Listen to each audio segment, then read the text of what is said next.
Of the football. 2nd and 10.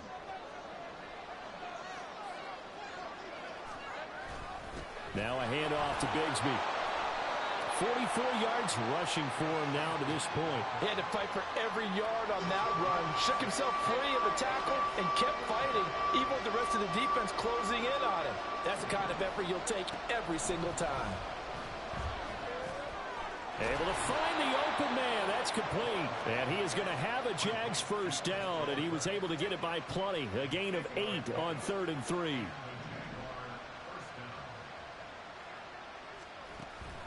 From the gun, Bigsby. And they'll get him down after a pickup of 8. 2nd and 2. That's a strong pickup right there on first down. And as this drive goes on, we're seeing an offensive line and running game imposing its will. 2 yards to go, 2nd down.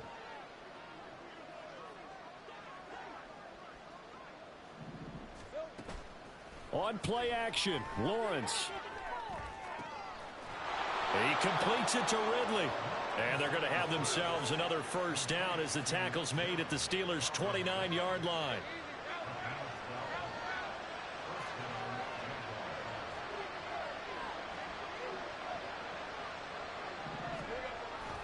Play action. It's Lawrence. Nowhere to turn here, and he's going to go down. Back at about the 37-yard line.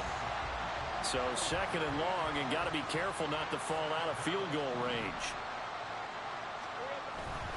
Here's a give to Bigsby.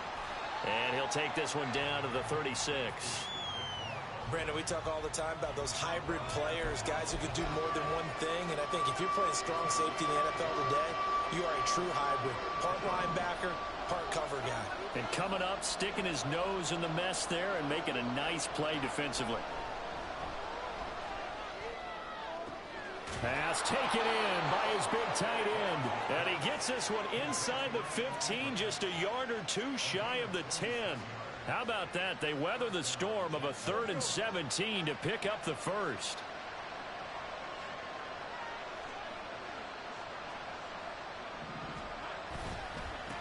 On the carry, Bigsby. And he's brought down. 10 more there and another first down. Interior of that line blocked really well on that run, but also the 2 tight ends, they blocked well too. Not only have they scouted the line of scrimmage, with their agility, they can get upfield and hit moving targets like linebackers, defensive backs. They do a really good job helping out the running game. Here's Lawrence to throw. To the goal line, but it's incomplete.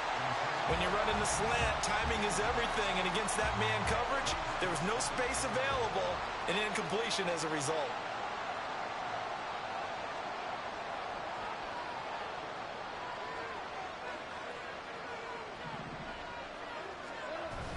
Bigsby diving for the end zone, and he'll get there. Touchdown.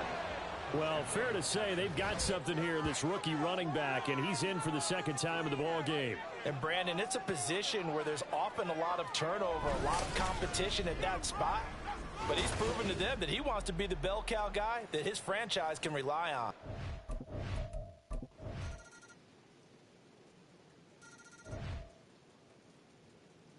The Jacksonville offense set to begin their next drive.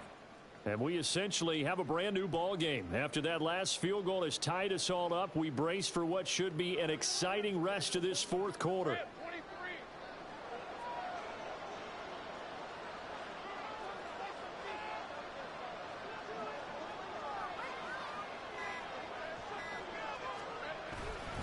On the ground with Bigsby to start the drive.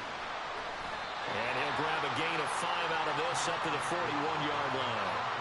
That's a really nice, tough run inside, and they gained 5 yards on it. And to be frank about it, most offenses don't expect to get 5 yards on a play call like that. So when they do, they go back to their huddle with a little pep in their steps. They're starting to think that they're starting to dominate the line of scrimmage.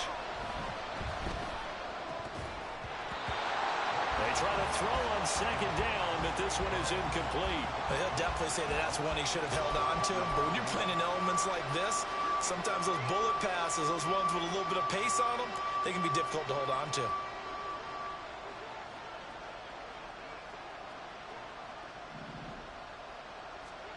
Lawrence will throw. eluding the pressure right. And he'll be taken down, but he does have first down yardage. A strong 8 yards will keep this drive rolling. From here on, any score could be the winning one, and he is certainly aware of that. Look at the way he locked in on that marker and made a mad scramble to get to it for the first down. On 1st and 10, it's Bigsby. And a powerful stiff arm. It frees him. And able to break one tackle, but then quickly brought down. But a nice little gain. 78 yards rushing for him now with a couple of touchdown runs to boot. On any explosive run, you can almost feel the ground shaking, and that's from the offensive linemen creating space for their runners. I had an old coach tell me before, they always told his runners, run around the offensive line in pregame. Get used to the ground shaking so you don't trip and fall when it happens in a game. The Jaguars going to go ahead and use their first timeout. That'll leave them with 2 remaining. We'll be back after this. A good position to be in here, 2nd and inches.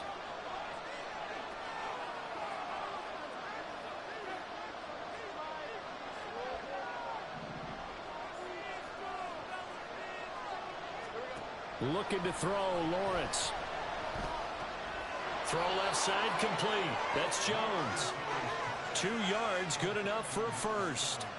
Good throw, good catch, but I really like the route. The drag and being able to run away from defenders. Hard to stick with them for that long. Yeah, better against man than zone, or? Better against man, because now you're running away from someone and you're not running into a defensive player in another zone. Now a nice play defensively on first down as this is knocked away and incomplete. Nice progress down the field, was halted by that incompletion. They could try for some safe yards here to get things moving again, or keep throwing it and pushing it downfield to try and pick up bigger yardage. 2nd down, here's a run with Bigsby. And he is going to be stopped cold behind the line of scrimmage. This will be a loss of 3, and now a much tougher 3rd down looming. Sometimes you just sit back and marvel at what he can do defensively. Speed, strength, quickness, he's the whole package. And that package just wrapped up the runner for a loss. Now on 3rd and long, they'll look to throw. They'll set up a screen for Bigsby. And they'll get him down at the 34, and he's going to be short of the first by a few yards.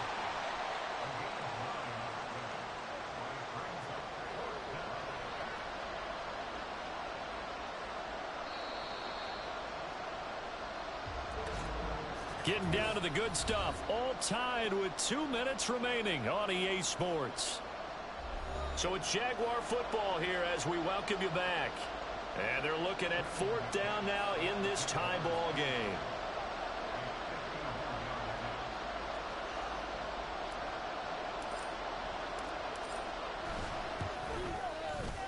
The kick by McManus is good.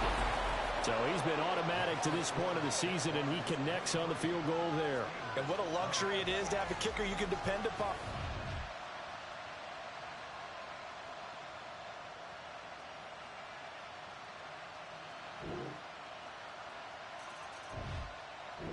Jaguars come to the line to start their next drive. I cannot imagine how these players and coaches feel, Charles, because my palms sweating up here in the booth now as we go to the 3rd drive of overtime. And as we know, from here on out, any points win this football game. I'll throw you a towel as well, partner. I've got one for myself, but let's face it, our nerves, our pressure, nothing compared to what's going on that field. Both of the field goal kickers active here early. Can one of them become the hero and end this thing? Give them 13 yards on the opening play of the drive and also give them a first down. Defensively, they were in the 3-4, and that O-line just dominated the D-line there. Let's go with a verbal telestrator here, because that D-line has a nose over the center, and it has the 2 defensive ends over the offensive tackles. That means the guards don't have anyone over the top of them. That creates a natural bubble inside where they sprint upfield, take on the inside linebackers. If the back hits it fast enough, there should be space to run. To about the 40-yard line. That was a pretty good job defensively to hold him to a 2-yard run, but I've got to think this offensive line, they're asking their quarterback for a different type of a run, one that they rely on, one they have confidence in, one they feel like they can block. A second down pass play there, but it's incomplete. It's easy to see when we review this that the ball needs to come out quicker, because if you don't throw it right on the break, you bring a crowd of people into the equation. And that's why it got knocked away there.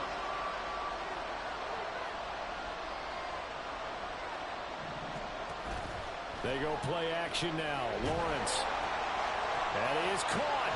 And he'll be taken down across the 50 at the 45 in enemy territory. They call his number again. It's his 6th catch and a first down.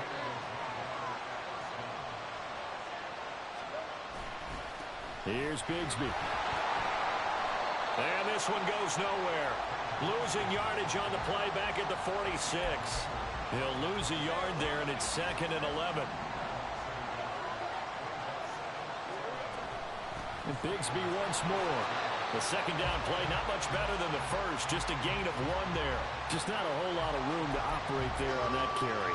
No, not at all. They did a really nice job staying in their proper places and not allowing any lanes to open up.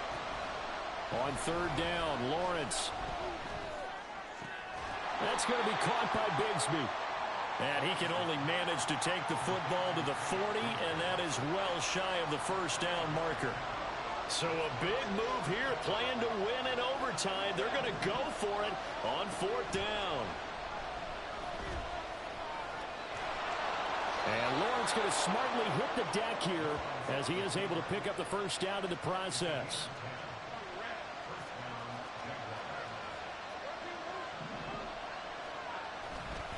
A run here with Bigsby. And he can only manage to get a couple.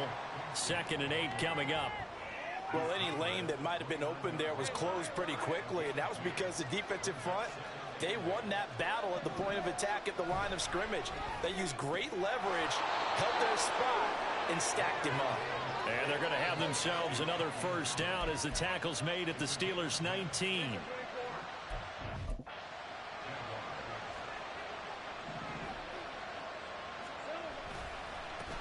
One back in the backfield, he'll get the carry. And he'll get him inside the 15 down to the 14-yard line. Larry Ogunjobi there to make the tackle. Ball at the 14 for 2nd and 5. Out of the gun, it's Lawrence. And this is caught. For the moment, it's a touchdown, but multiple flags down, so let's sort this out. Personal foul, roughing the passer, defense. So obviously they will decline the penalty there, and the result is 6 points. What a finish in this one, Charles. You know, this group, they come in, they have to fight a hostile atmosphere every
It's the National Football League on EA Sports. And coming up, we'll see Dallas Goedert. He came through in last week's game with 111 yards. It's the Eagles and the Commanders on EA Sports.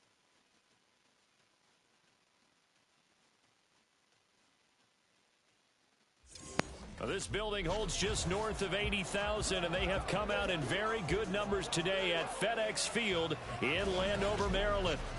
Today we've got a Week 8 matchup on tap here, as it'll be the defending NFC champions, the Philadelphia Eagles, taking on the Washington Commanders.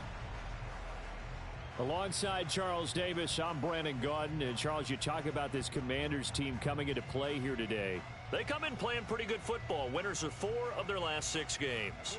Meanwhile, for our visitors, the Eagles, they've been playing well, really well. Winners of 5 of their last 7, but losers last time out.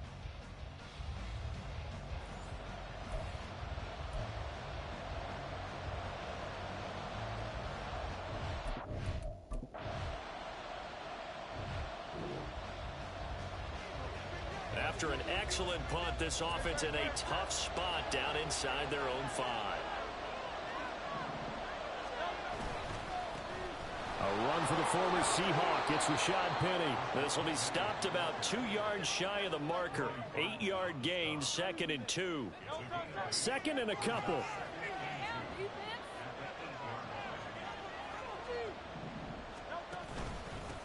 Now a man picked up on draft night this year, DeAndre Swift. And he is out of bounds, able to get it across the 20-yard line. 14 yards there and an Eagle first down. Here's Hurts to throw. Wide open is Watkins. He's got him. And he takes this up to the 40-yard line before being corralled. Another big hitter there. This one good for 18. Well, from their point of view, this game could not be starting out much better, could it? Force a punt on defense, and now they're moving it crisply on offense. Crisply, I like that. Yeah, moving it very, very well. Looks like the defense on there heals a little bit. You put a score in here, long way to go, but you're right, that's a heck of a start. Yeah, and I think this is where the play caller is looking at his play sheet and saying, do I have that dagger play? Do I have that play and just finish them off right now? Because I think they'd love to gain that big advantage early. And the reinforcements come in as they're going to stop him behind the line. Just a loss of a yard there, but it's not going to help. Now they face a 3rd and 14. Hurts sets up to throw it. Over the middle, he's got Watkins. And he needed to get to the midfield stripe, but he can't do it. He's about a yard short. It's a pickup of 13, but they're still a bit short, and it'll be 4th down. The fullback wide, and I'm not sure he got there. Did they stop him?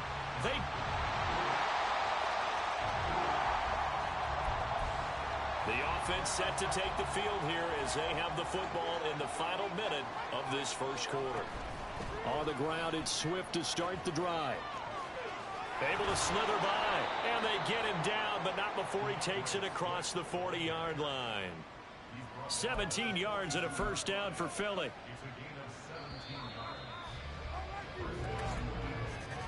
After one, 7-0 on EA Sports.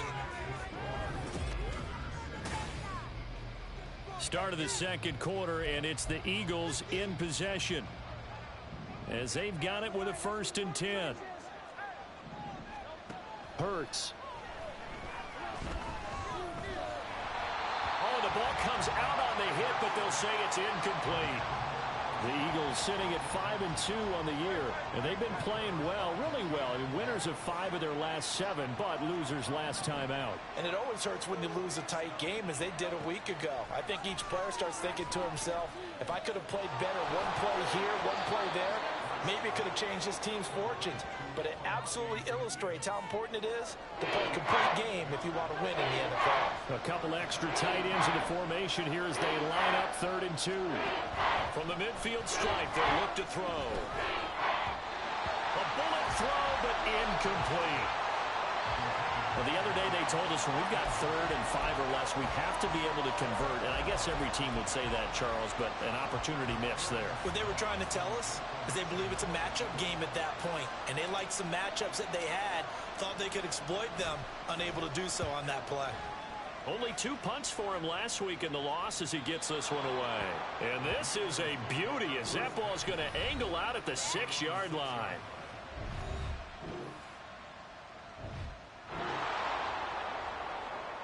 After a good punt, this offense will start with tough field position inside the 10.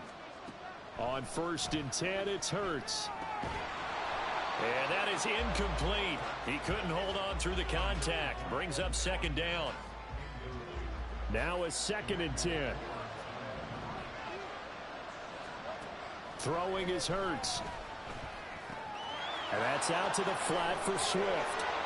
And able to get it across the 20 before they get to him.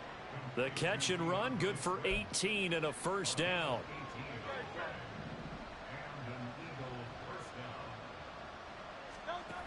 They'll drop to throw. That's to the right sideline, and it falls incomplete.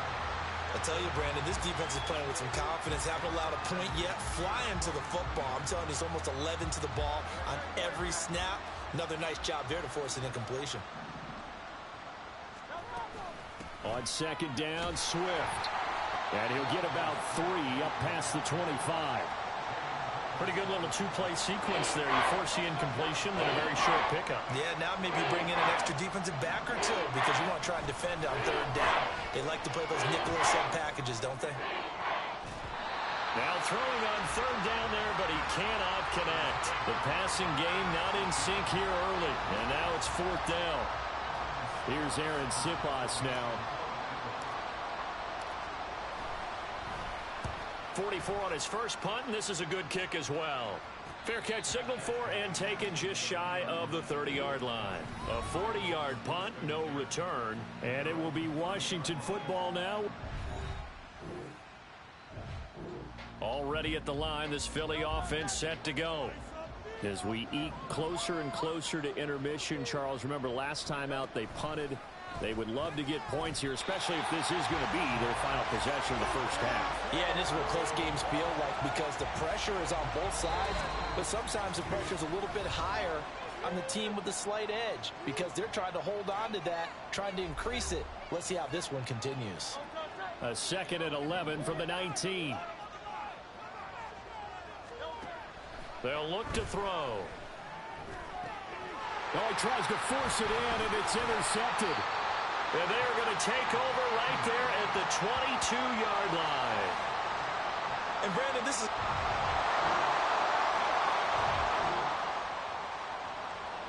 So the offense set to take the field here. They will have the football with less than a minute to go in the first half. Being chased out left.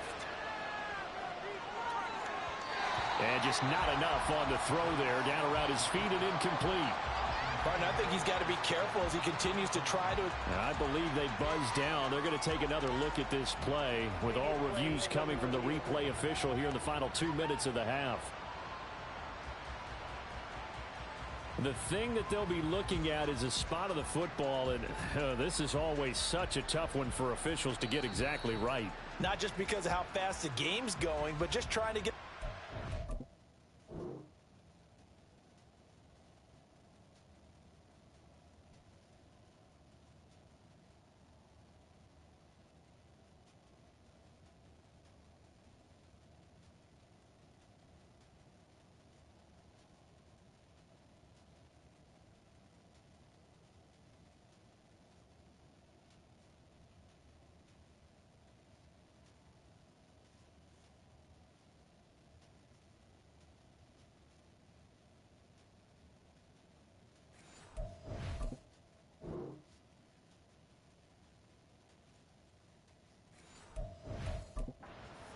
to the football, that's not always easy. We'll see what they decide here. So they'll come up after the incompletion for second down. Looking to throw. Oh, everything falling apart now. Another one intercepted. And he will bring this one back. An interception.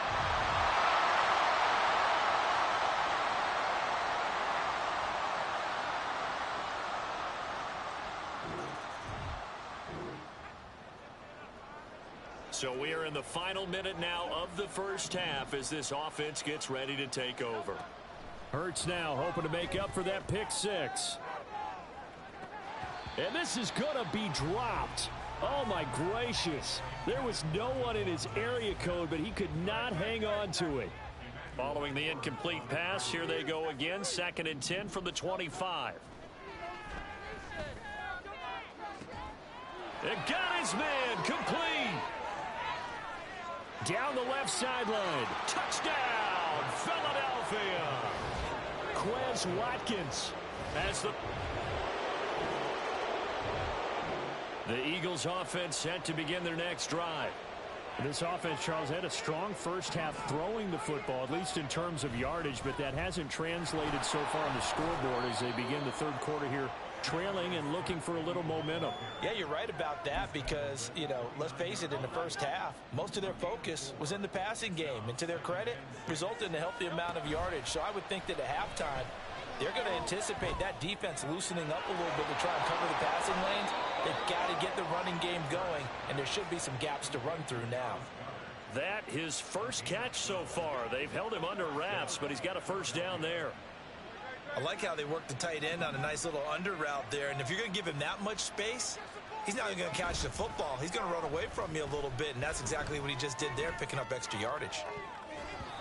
Now, meanwhile, a pass that should have been intercepted, but it winds up falling incomplete. So another incompletion there. He's hitting on fewer than half his pass attempts in this one, and that is not a winning formula. Yeah, so let's make sure we give a little bit of credit to the defense here. They're giving him a lot to think about, a lot of different looks, and he seems a little bit confused trying to complete passes. They do get a couple, but they'll be left staring at a 3rd and 8 coming up. From the gun, it's Hurts. This short throw caught by Goddard. And he is going to have an Eagles first down as they're able to get the 3rd down conversion. And the tight end is certainly a position built to move the chains because they can control space underneath. If they've got good hands, then, of course, they're a dynamic target. But one other thing is they're right in the sight lines of a quarterback on just about every play. And that makes it easier for the quarterback to pick him out and deliver. The Eagle passing game looking good on this drive. It's a first down. Out of the gun, they'll look to throw. This short throw caught by Goddard. And he is out of bounds, but not before he's inside the 30. Now we'll get a stoppage here for an injured player, and it appears to be Devontae Smith who's having some problems here. But first down, Hurts. And Goddard's got it. Touchdown, Eagles.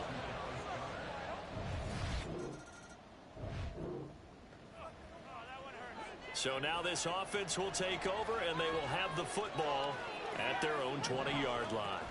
They'll throw on first down with Hurts. He's going to get that to Swift underneath. And he is brought down at the 22 after a gain of 2, and it brings up second down.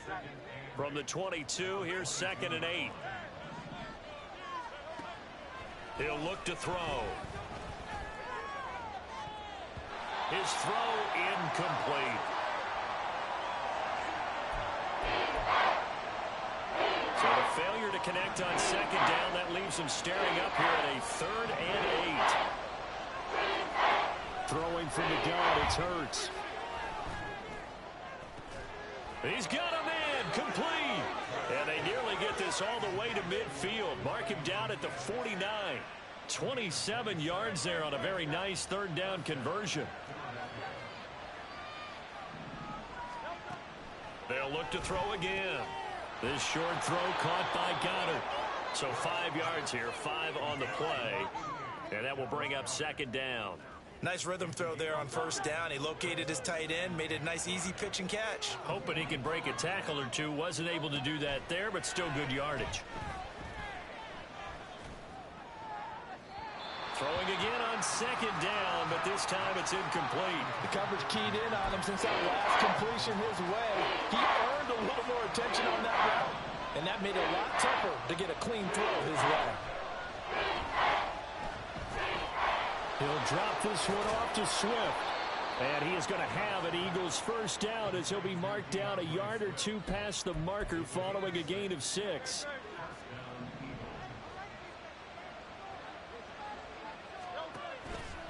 A handoff, Swift running to the left. And he is met in his tracks behind the line of scrimmage. Officially, it's a 1-yard loss. That's going to bring up 2nd and 11. He'll drop to throw. They'll try and set up the screen to Swift. And give him 6 yards here as he's stopped near the 35 at the 34.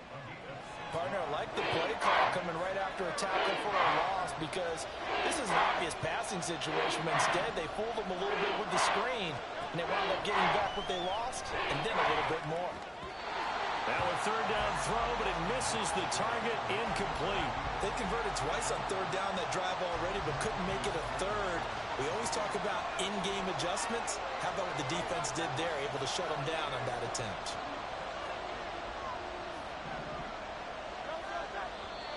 And now before they run this fourth down play, we're going to get a timeout. It's just their first, so 2 remaining as they burn one here in this third quarter. So Hurts is off, and on comes Jake Elliott for the Eagle field goal. On the right hash, officially this will be a 51-yard attempt. The kick by Elliott is good, and that'll bring him back within 4. Well, in a close game like this, obviously you want the touchdown, but certainly they will take the already at the line, this Philly offense set to go. Last time out, you remember their drive stalled, but thanks to their kicker, booted a long field goal to at least get them 3. Now here they'll try to do better and find the end zone. And in our experience, how much fun is it for coaches to know that they've got a kicker who can nail it from long distance? Now the hard part is, as an offensive play caller, you don't want that in your head too much where you're relying on it, and he goes out and gets the job done for them. But I'm quite sure he would be content to just kick extra points from here on out. Yeah, absolutely no question. I think his teammates would be okay with him just kicking the extra points as well. They try to throw on second down, but this one is incomplete. And this offense on third down today, 3 for 7 so far in this game. This is 3rd and 9. And Hurts is intercepted, his 3rd of the game. Picked off by Emmanuel Forbes. And a huge return as he'll take this one all the way down inside the 5. So the football will be at the 25-yard line as this offense gets set to take over. Trying to shake off the interception from the last drive. He'll look to throw. And that is incomplete. Took a shot there on first down, but he couldn't reel it in. An incomplete pass leads to 2nd and 10 from the 25. They'll look to throw here. Zacchaeus here hauling it in. And they get him down, but not before he takes it across the 40-yard line.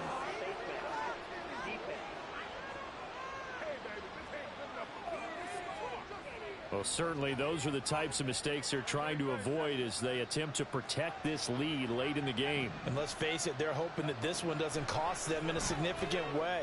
Yeah, one guy committed a penalty. And this is caught inside the 5. And they will eventually get him down, but he's inside the 5 all the way to the 3. Here's Hurts to throw.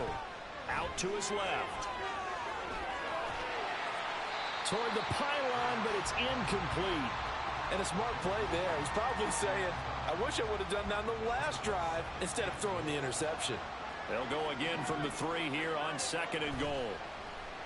Play action. Here's Hurts. Looking end zone, but it's incomplete. That was a touchdown if he could have hung on. Instead, it was a well-timed collision to jar that one free. The Commanders' defense looking for a stop here. It's 3rd and goal. Hurts sets up to throw it. And it's caught. A terrific job there to keep him out of the end zone. And now it'll be 4th and goal.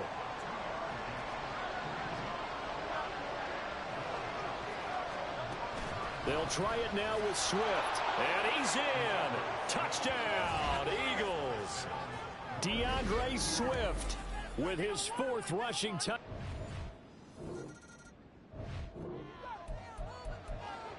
Both offenses have been clicking in this one. A lot of points on the board. We'll see if that trend continues.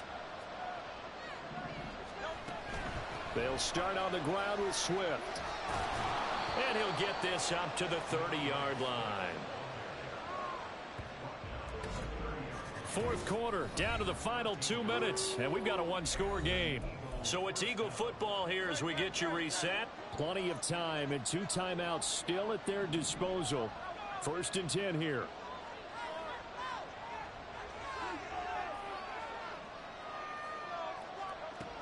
Once again, it's Swift. And he gets this to the 35. Good for a gain of 5. Partner, they're clearly saving those timeouts, but they still have to work with some urgency to put themselves in the right position.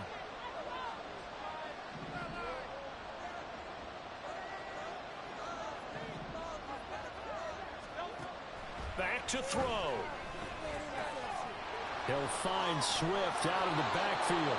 And he's going to get out of bounds with the first down. So that's going to double their pleasure for sure. They get the first and save a timeout. Well, they got the yardage they needed there. Picked up the first down, got out of bounds. How about the urgency that they have, as well as the understanding where they are on the field? They'll come up first and 10 here. He's back to throw. Well, it's caught on the right side at Smith. Here comes second down.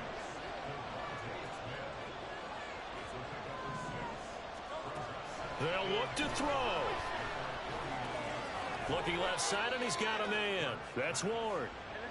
Well, this crowd trying to force a false start here. Third and inches.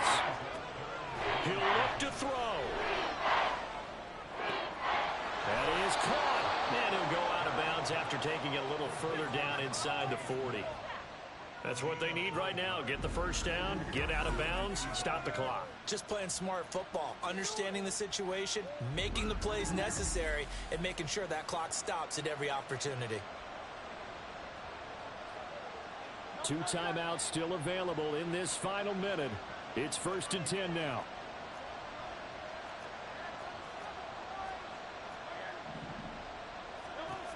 Back to throw. Flushed out right. And the timing a bit off that time as that one falls to the ground. Limited time left on the clock after that incompletion, so I think both sides are going to savor every second to prepare before the next snap. Because once the ball's in motion, it may be a non-stop push to finish this drive off. Everyone better be on the same page right now, because I think they're going to try and get several plays off in quick succession if they can. Now the Eagles will use the second of their timeouts as they'll stop the clock with 24 seconds to go in the game. And this ball is caught. It's a touchdown. And now in the...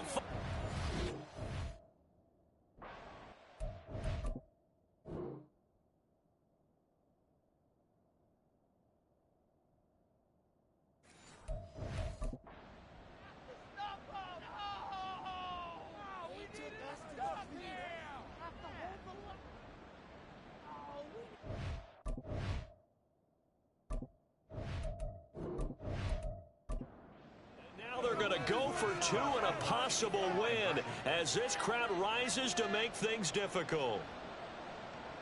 Hurts will throw. And it is caught. They got the 2 points, and with it, they've taken the lead.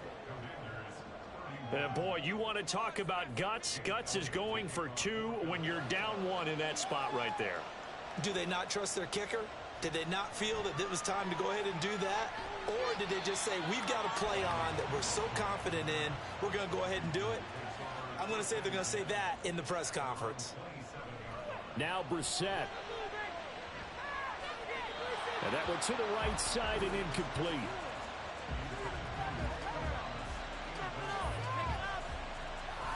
They'll try again here. 2nd and 10. Brissett. Dotson, he's got it. Now they burn the timeout. And they're kind of in that gray area where they might be able to get 2 plays in, but maybe just 1 play left in this ball game. We'll see. Brissett. And this will be incomplete. 1 second left to go. These 2 teams met up earlier in the year, back in week 4, and it was Washington winning on the road, so they're looking to finish off the sweep here at FedEx Field. Brissett throw complete there to Thomas. And he's out of bounds just before the midfield stripe at the 49.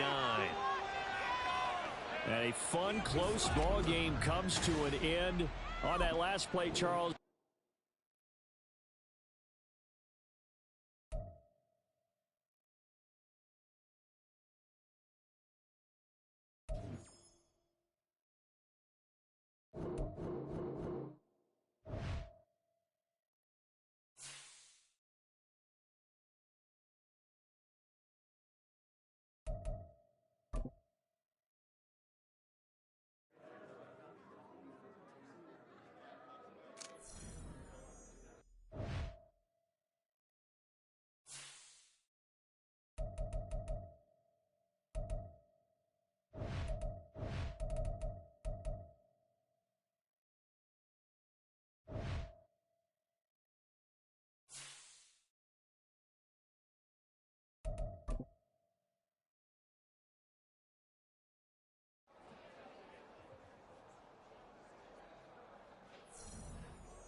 It's the NFL on EA Sports. And up next, it's Deshaun Watson. You can't ask for much more than his last game, a 5-touchdown effort. It's the Browns and the Seahawks, and it comes your way next.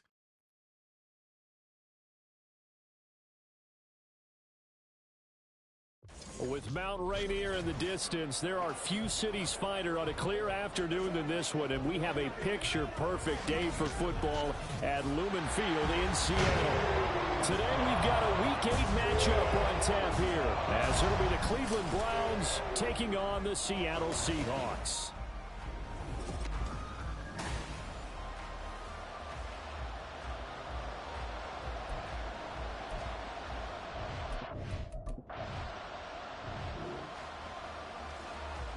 So now this offense will take over, and they will have the football at their own 20-yard line.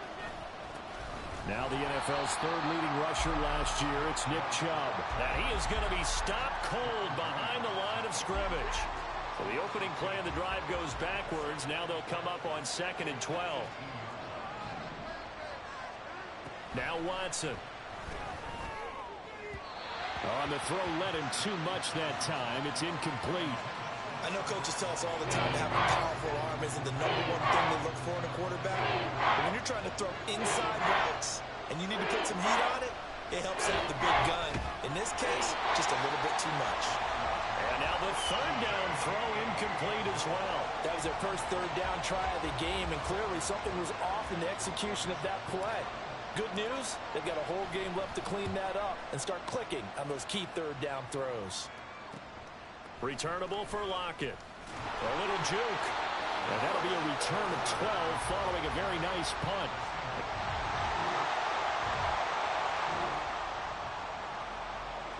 Nothing on the scoreboard. 0-0 as the offense gets ready to take over the football. They start on the ground with Nick Chubb. And he is brought down at the 22 after a gain of 2. And it brings up 2nd down. Now, during that run, an injury here. We've got one of those big blockers in some discomfort. The medical staff will attend to him, and we will step aside. And he'll get this up past the 25 before he's out of bounds. Well, this defense for the Seahawks, they were excellent a week ago in the victory over Arizona. It was a little bit enlightening talking to the defense coordinator about their performance last week, because the feeling was that it was a good, solid performance. They did what they needed to do to get the job done and get the win. But definitely a few lapses that they're looking to correct. Just a pickup of 3, but that is indeed enough.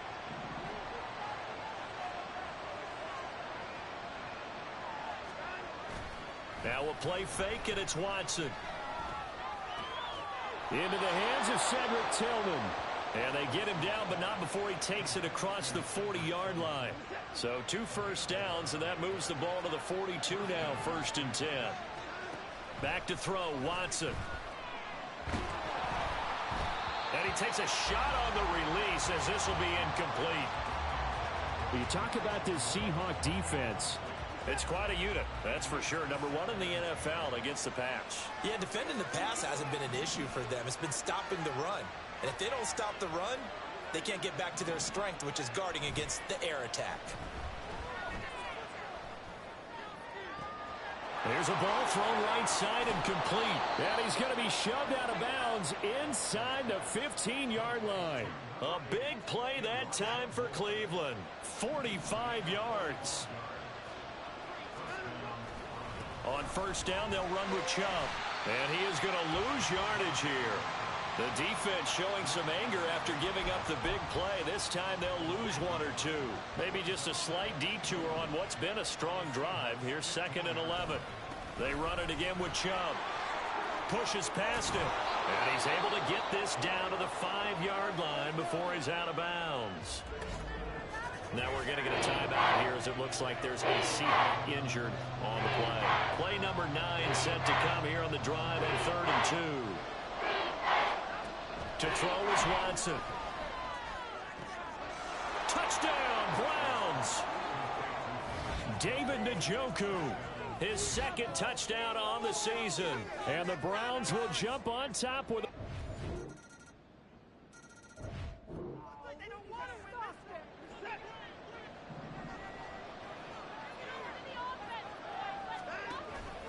They'll start with the option.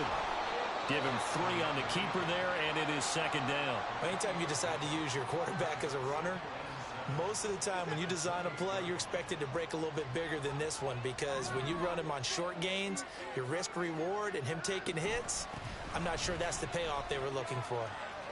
They find some open field here. Nick Chubb. And all the way in. Touchdown, Cleveland.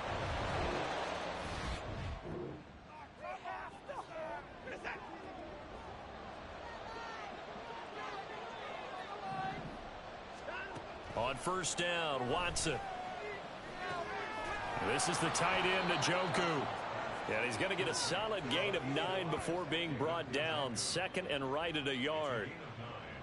Up at the 29 now, they'll head to the line. Second and a yard.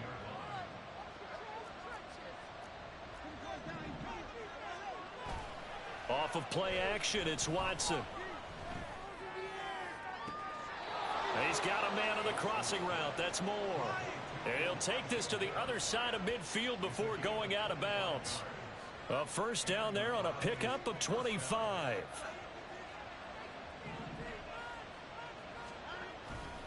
Chubb will get the call, running left. And he's going to get this down near the 30-yard line. 106 yards rushing for him so far as his terrific season continues here. So first and 10 now from the 30. Here's Watson. He's got Njoku, his big tight end. And inside the 20 before he's brought down. 12 more yards there and another first down. From the red zone now, Watson. And that's going to be incomplete. Too tough to hold on to that one. It's second down. He did a fine job there of not hitting him before the ball arrived, and I've got to tell you, you can often mistime that play because of the angles of approach. When you're going to get him, sometimes you panic as well and think, I've got to be there right now. Instead, in this case, timed it perfectly and knocked it free. And the Browns are going to be set up with a first and goal. As a nice run there gets him down to the 6-yard line.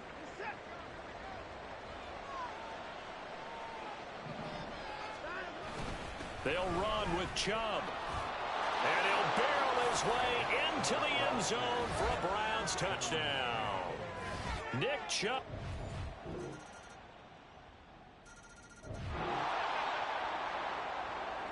So the football will be at the 25-yard line as this offense gets set to take over.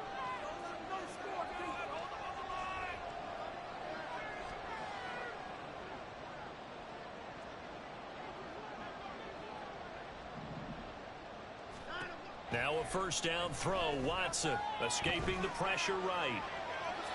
And he just gets rid of it. Throws it away. A wise move there. Looked like nobody open. Now second down. An incomplete pass leads to second and 10 from the 25.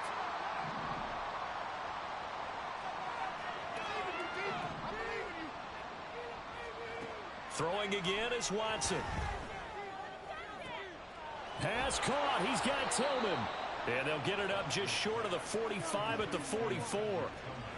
19 yards to pick up there. Move the chains.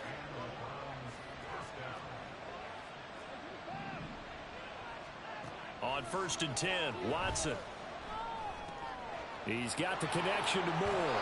And he's able to take it across midfield before going out of bounds. That'll go for a gain of 7, and it'll be second down.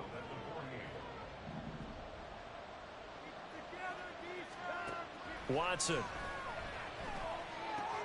And he'll go right back to Moore. Complete again. And that'll wind up moving the chains again as the tackle's going to be made at the Seahawks' 34-yard line.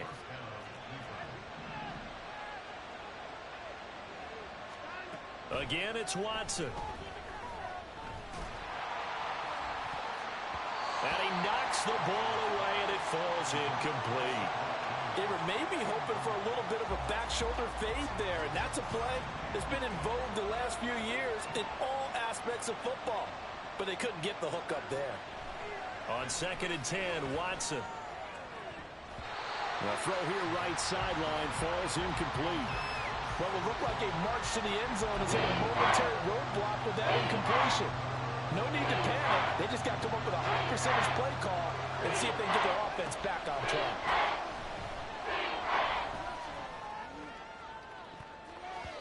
Meanwhile, on third down, they take a shot at the end zone, but it's incomplete. Zone coverage there, and they were playing deep.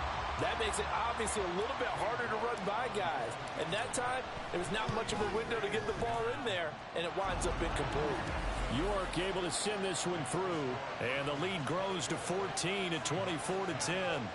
That was perfect from distance. The Cleveland offense ready to go. And they've got the lead, CD. What do you expect from them in this second half? Well, I like what they were able to do on the ground in the first half because they had a lot of success running the ball, and I certainly think we'll see more of that. But I'd keep an eye on that defense, and I think their coaches up in the box will do the exact same thing. Oh, he faked it with a juke. Now he's got some room. A big play that time for Cleveland. And even 50 yards. And this is one of the toughest parts about being a defensive back. When a play breaks down like this, you're taught to plaster to a receiver. Find the nearest one and adhere yourself to it. But you can only stay with the receiver so long if the play continues to develop. He knows where he's going. You do not. That's going to be caught. Touchdown. David Njoku.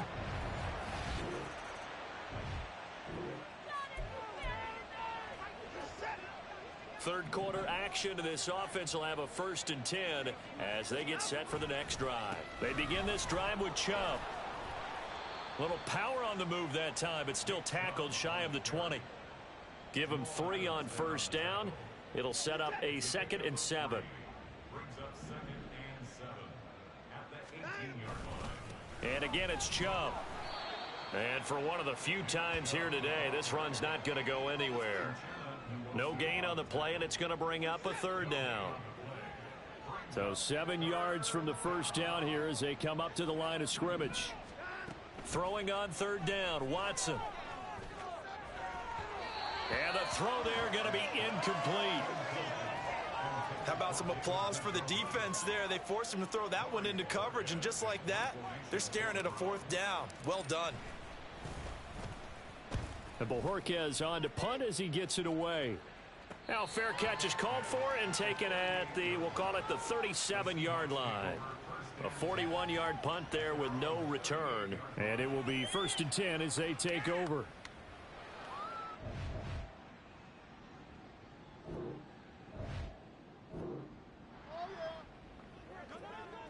It'll be a 1st and 10 coming up as this offense takes over possession of the football in the 3rd quarter. On 1st down, it's Watson. And that is taken in by Njoku. And he's going to step out of bounds at the 35-yard line. A big play that time for Cleveland. 43 yards. Everything's been going right here in this one. This offense, they've been in complete control from the outset. And here's another big play. These kind of routes have been open all game long, and they continue to take advantage. To the right side, that's where Tillman is. And all the way in. Touchdown, Cleveland.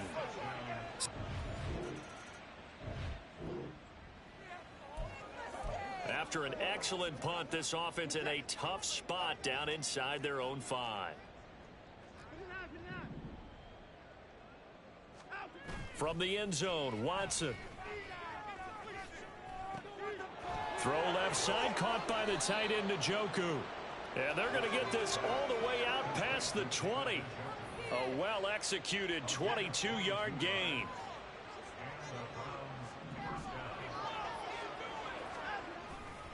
A give running right is Chubb. And he'll get this just across the 25-yard line. Give credit to the defense for stringing that play out, and they gave up no cutback angle. You know he was trying to dart through. No place for him to go. A nice job there, only giving up a 3-yard gain. Now, meanwhile, here's a 2nd down throw that's knocked away and incomplete. As a defensive back, you have some weapons at your disposal that we don't often talk about. And you can read the receiver's eyes, you can read his hands, and you know that the arrival of the ball is imminent, and that allows you to make a play on it and oftentimes knock it away. And he gets this up across the 35 before he's out of bounds. The Browns passing game finding its stride. They've got another first down.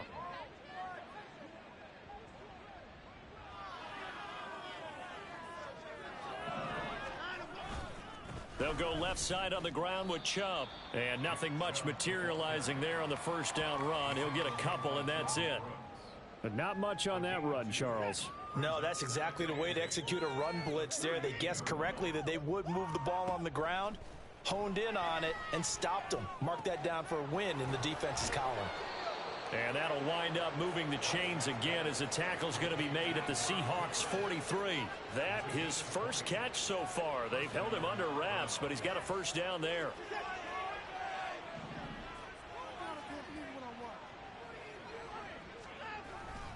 Now Chubb running right.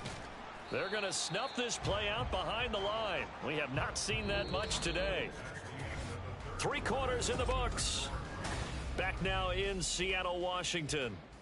A lot of folks starting to make their way to the parking lot. Their guys trail big here to begin quarter number 4. Now Watson. Going out wide, finds Chubb. That's good. The completion there for 7 yards, and it brings up 3rd and 5 now. Historically, this is such a tough, loud venue, but you can hear a pin drop right now. A lot of fans long gone, not used to seeing a lopsided score like this. He's got his target. That's complete. And they will eventually get him down, but he's inside the 5 all the way to the 3. They're able to convert on 3rd down, and that sets up a 1st and goal. Watson now to throw. And he's going to go down. Sacked back at the 13-yard line. Jamal Adams on the safety blitz. Too fast to handle. So first down went in the wrong direction. They're at the 13-yard line. Here's 2nd and goal. Over the middle, it's complete. Only able to pick up 2, and that leads us to 3rd and goal. They gave up the completion there, but this is what zone defenses count on. Catching the ball and not much run after the catch. 3rd and goal, the ball at the 11. And he is into the end zone. Touchdown, Cleveland. Nick Chubb hitting double digits with his 10th rushing.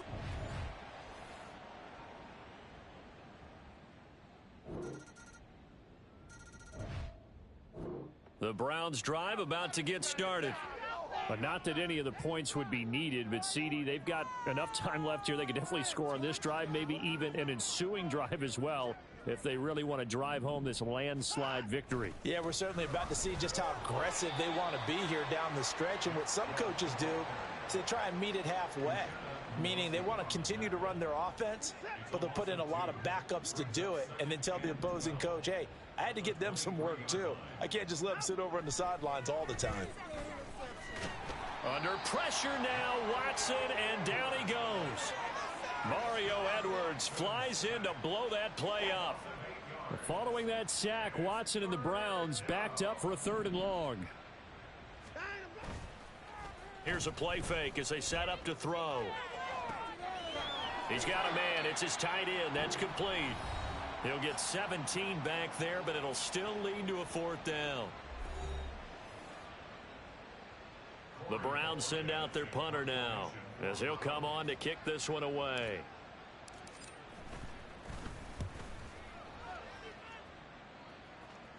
The call for a fair catch, and it's made at about the 23-yard line. So possession.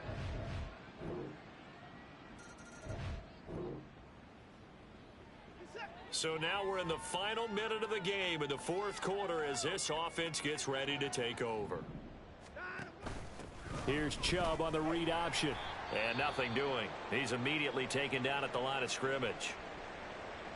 And now timeout is whistled as it appears there's a Brown shaken up on the play. The medical staff is going to come out here and take a look, and we will take a short break. And they can't bring him down. And they get him down, but not before he takes it across the 40-yard line. 143 yards for him on the ground now on 18 carries. Well, you know me, partner. I never tell him to back off of being aggressive. But sometimes you see the consequences when you're overly aggressive and you don't secure tackles. Guys break through. Trying to sell out to pry that football loose, and just as you said, cost some yardage. Yeah, you got to go get him. Stand him up first before you go for the ball. Don't just go for it initially.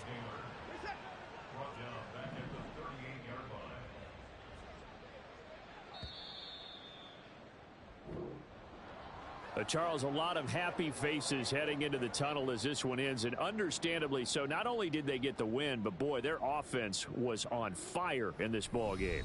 And, partner, I have no idea what the top speed is on one of those high-end sports cars. What's the top gear you can get into? This offense, they certainly were there in this one, huh? Everything clicking for them in this contest.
It's the National Football League on EA Sports. And we're going to see Mark Andrews, who's closing in on 1,000 yards receiving on the year. It's the Ravens and the Cardinals. And it kicks off next on Madden NFL 24.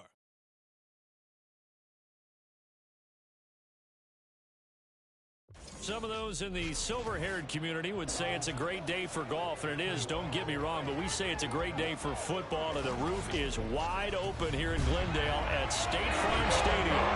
Today we got a weekend matchup on tap here, as it'll be the Baltimore Ravens taking on the Arizona Cardinals. With Charles Davis, I'm Brandon Gaudin. Charles, you look at this Cardinal team as they get ready here. They come off a disappointment last time out that put an end to their modest 3-game win streak. Meanwhile, for the visiting Ravens, they have certainly got it rolling of late. Winners of 6 in a row. And it's simple. The more you win in the regular season, the more likely you play at home in the postseason, and that can take you deep into January.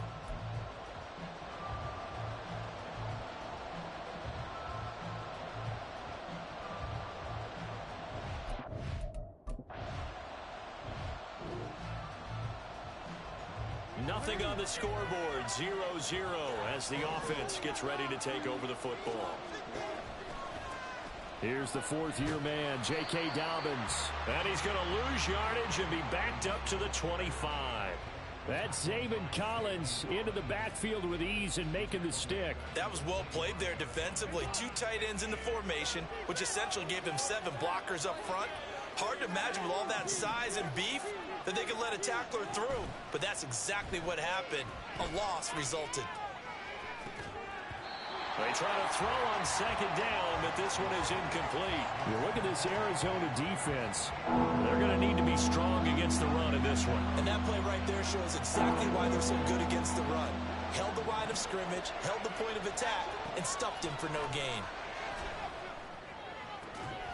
Able to find the open man. That's complete. And he will have a Ravens first down as they're able to get the third down conversion.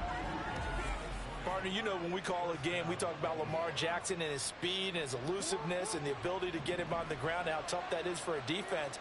But how about his development as a thrower, as a professional? And they'll let the quarterback keep it here on 1st and 10. And holding it may be the wrong decision as he stopped in the backfield. Effort play from B.J. Ojulari to drop him for a loss. On second down, a run with Dobbins. And not much there at all. Maybe a yard up to the 43. Watching that play unfold and watching him complete it brought back memories of doing all those pursuit drills to make sure you don't over-pursue and let a guy get a cutback lane on you. He did that very well. You praised him on tape yesterday for the angles that he takes to the ball. Took a great angle right there. That is caught. And they're going to have another first down as the tackle's made here at the Cardinals' 36. Great way to convert on third down there. 21 yards the play. On 1st and 10, it's Dobbins. Ooh, the juke. And he's brought down in the red zone at the 18 after a gain of 18. 1st and 10. Quite the opening drive march they're on right now. It looks a lot like what we saw in practice prior to the game, doesn't it? You know, because on that last big practice beforehand, you go through your offensive script. You go through your play calling. You go through all the stuff and establish things. And it looks like it's going like clockwork right now for them. Throwing on first down, but this one winds up to be incomplete. And here you're down in the red zone. You need to be smart, not force anything. So that's a wise decision to just get rid of the football. Off the play fake. Here's Jackson. Toward the end zone, but that's going to wind up incomplete. It's been a good opening drive offensively thus far, but you know they don't want to waste it and settle for a field goal attempt after that incompletion. So this is a big play coming up here on third down. On third down, here's Dobbins. And he is going to be stopped at the 12, short of the first down. It's a 6-yard gain, and it leaves him looking at a 4th down. A quick burst there, and he nicely bit off a pretty decent gain.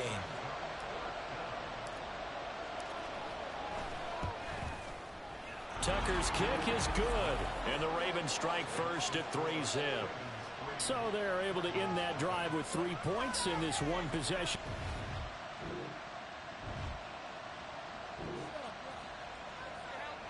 So this offense will head back out there, already in excellent field position thanks to the interception. Dobbins going to take the handoff on the option. Well, look there at his numbers on the ground a week ago. Pretty good as he found himself in the end zone on 2 separate occasions. And those are the most important numbers because no matter what you pile up prior to the goal line, getting in is all that matters. Putting those numbers up on the board, and they love them when they're 6s. Flush to his right. That is caught. Rashad Bateman. And he's going to be out down inside the 20 at the 15. Second catch for him today, and it'll wind up a first down. Throwing is Jackson. This is caught. And in for the Ravens touchdown. Mark Andrews.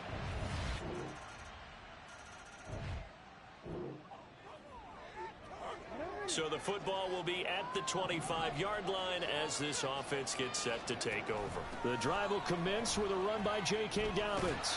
And the second wave of tacklers is going to get him as they stop him behind the line. That's going to wind up a loss of a full 3 yards on first down. A 3-yard loss to start the drive. They'll look to make that up and then some on 2nd and 13. A throw there, but that's going to wind up incomplete.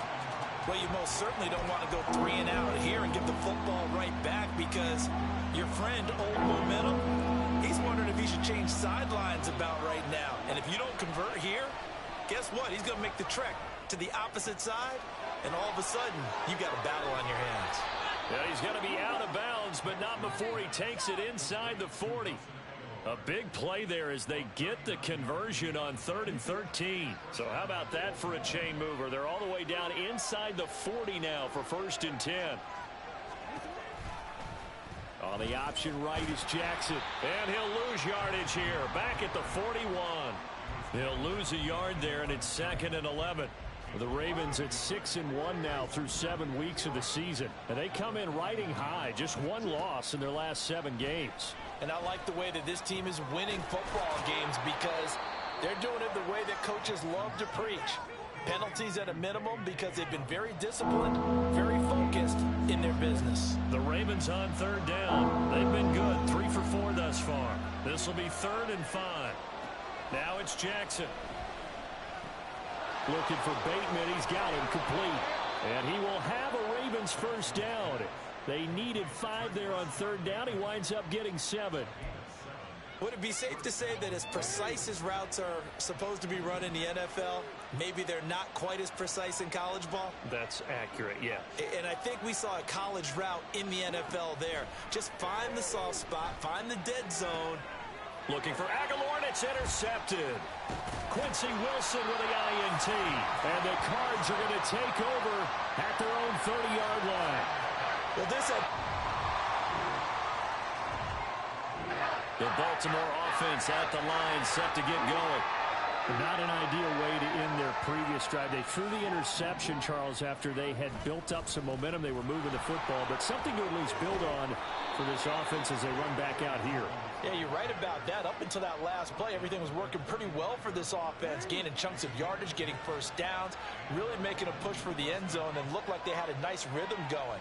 Now you got to have a short memory here. Don't focus on the interception. Focus on what came before it and get back to it. Jackson's throw complete there to Beckham. And they're going to have this across midfield and inside the 45. A good pickup there at 22. Back-to-back good plays have them on the move on 1st down. Jackson. This throw taken in by Isaiah Likely. And he'll go out of bounds after taking it a little further down inside the 40. Coming up to the line, and they will need to run another play here before the 2-minute warning. Now Jackson on 2nd down. And this is caught. And all the way in for a Ravens touchdown. So the football will be at the 25-yard line as this offense gets set to take over. Throwing now, Jackson on 1st down. And this will be a gain of 5 as he gets it to the 30. Ball on the 30. They'll come up with a 2nd and 5. Here's Jackson. Completes it to Aguilar. So give him 2 yards there on the completion. And that's going to bring up 3rd and 2.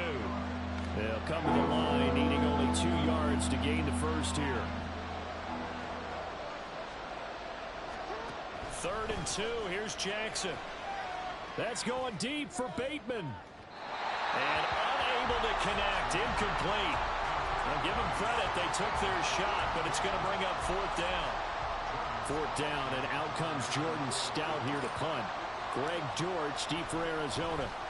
He was only asked to punt once in the victory last week as he sends this one away. Pulled in at the 24. A 40-yard punt, 5 yards on the return. And the Cards will take over.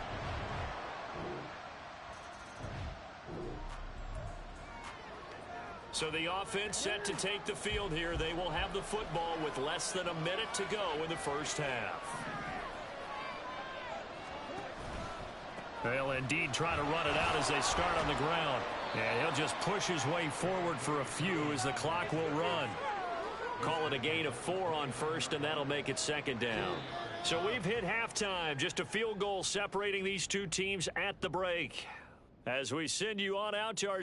Well, why don't we hold off on the halftime update after all? Seems like everyone's ready to go here for the second half in Week 8 in the NFL.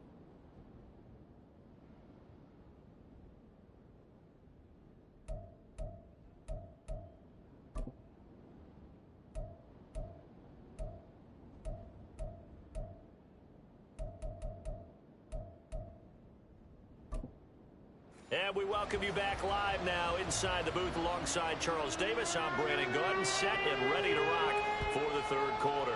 It's been a shootout so far. We'll see which defense can make the adjustments as we get back underway in the second half. And he will be brought down here inside the 20. Good cover.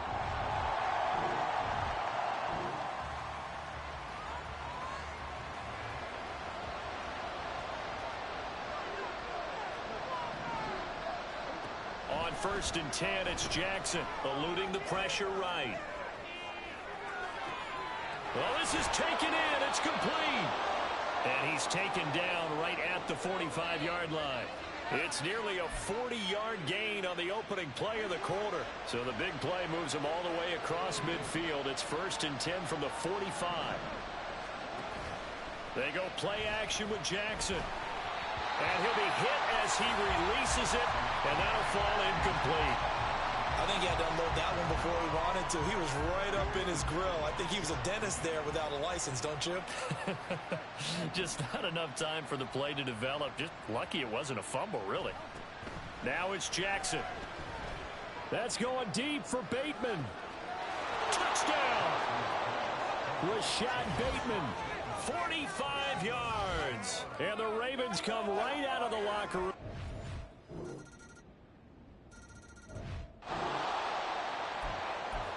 So the football will be at the 25-yard line as this offense gets set to take over. Throwing on first down, it's Jackson. Flushed out right. And he takes us beyond the 35 before going out of bounds. Good coverage downfield led to him taking off, picking up the first down on a 13-yard run.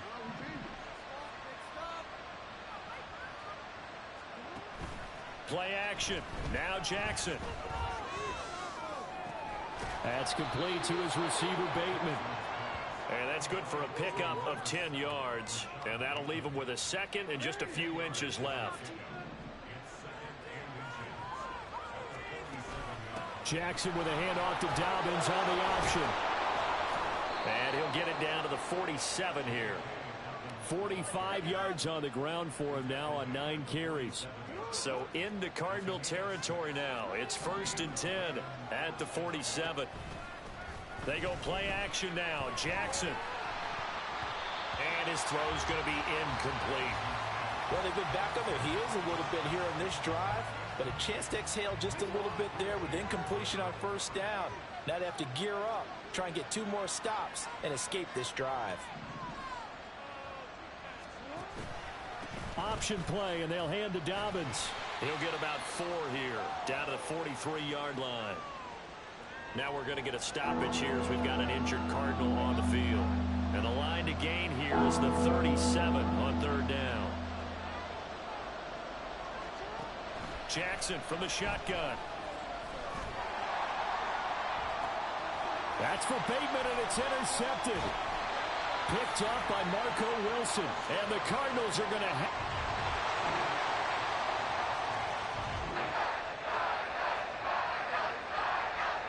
Both offenses have been clicking in this one. A lot of points on the board. We'll see if that trend continues. They'll start on the ground with Dobbins. Evades the tackler, and now some space. Inside the 20. And all the way in for a Ravens touchdown. Jake.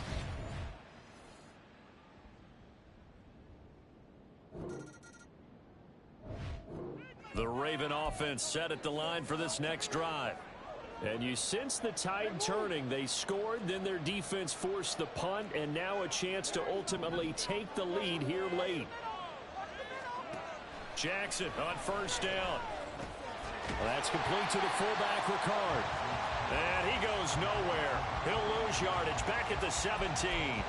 But despite the completion, they're going to wind up losing 3 there. Second down. Jackson now.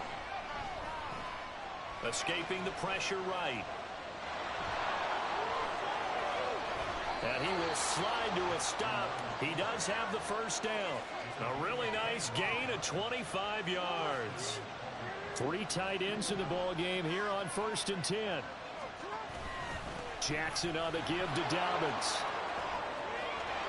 There he goes left side.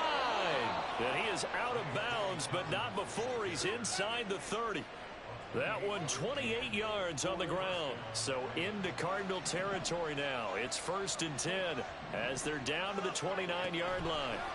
Jackson. Rashad Bateman. And in for the Ravens touchdown. Rashad Bateman.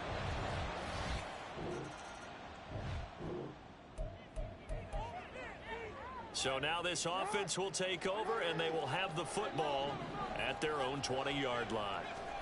Now Jackson on 1st down.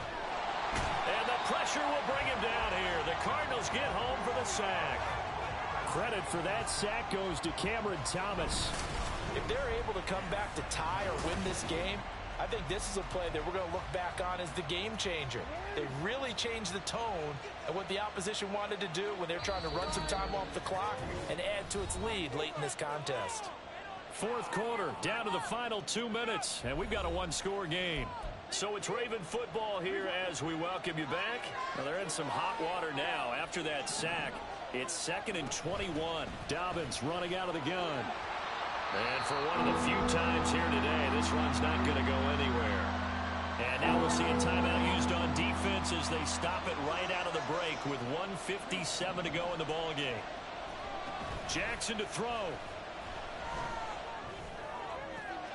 Able to find the open man. That's complete. Now the Cards going to call another timeout, their 2nd. That'll leave them with just 1 remaining in this 4th quarter of play. 5 points of contact necessary at this stage as they'll run on 1st down. The Cardinals forced to burn their 3rd and final timeout as they'll talk things over prior to this upcoming 2nd down play.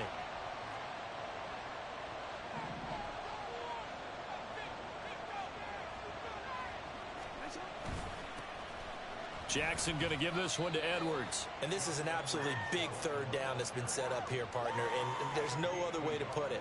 The defense has to get a stop here to have any hopes of winning this game. Pastor, you said big 3rd down. I'd put the word big in capital letters here. Throwing now is Jackson. They set up the screen for Dobbins. And when you have success throwing the football, the old cliche becomes true. The playbook opens up wide.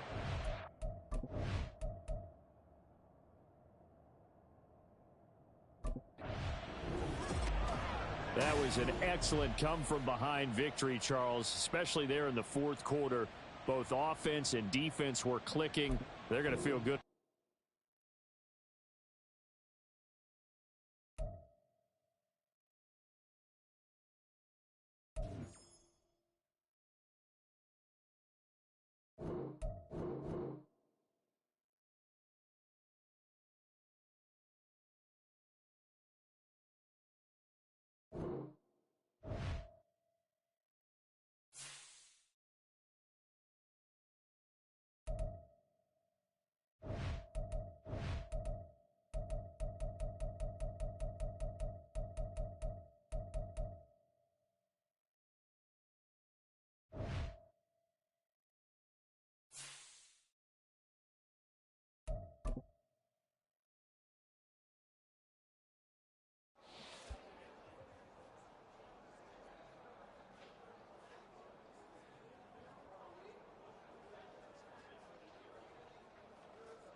It's Week 8 of the NFL. Up next, we'll get a look at Patrick Mahomes. You can't ask for much more than his last game, a 5-touchdown effort. It's the Chiefs and the Broncos, and it's coming up next on Madden Football.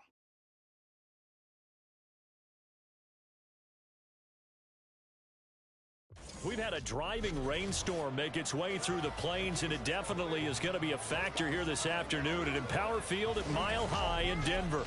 Today we've got a Week 8 matchup on tap here, as it'll be the defending Super Bowl champions, the Kansas City Chiefs, taking on the Denver Broncos. And hello again, everyone. Brandon Gaudin alongside Charles Davis. And Charles, we look at this Bronco team, and they've lost 3 straight here, and it goes without saying, I guess, they could certainly use a win. And how do they get a win? Because they've lost 3 straight, I think it's paramount that they get a fast, clean start to this game. Meanwhile, for the visitors here, the Chiefs, they're in a real groove of late. Winners of 5 of their last 6 games. And the offense last week, they had things humming. If you're a defensive player, you may get overshadowed a little bit, but you're really buoyed by what your offense is doing.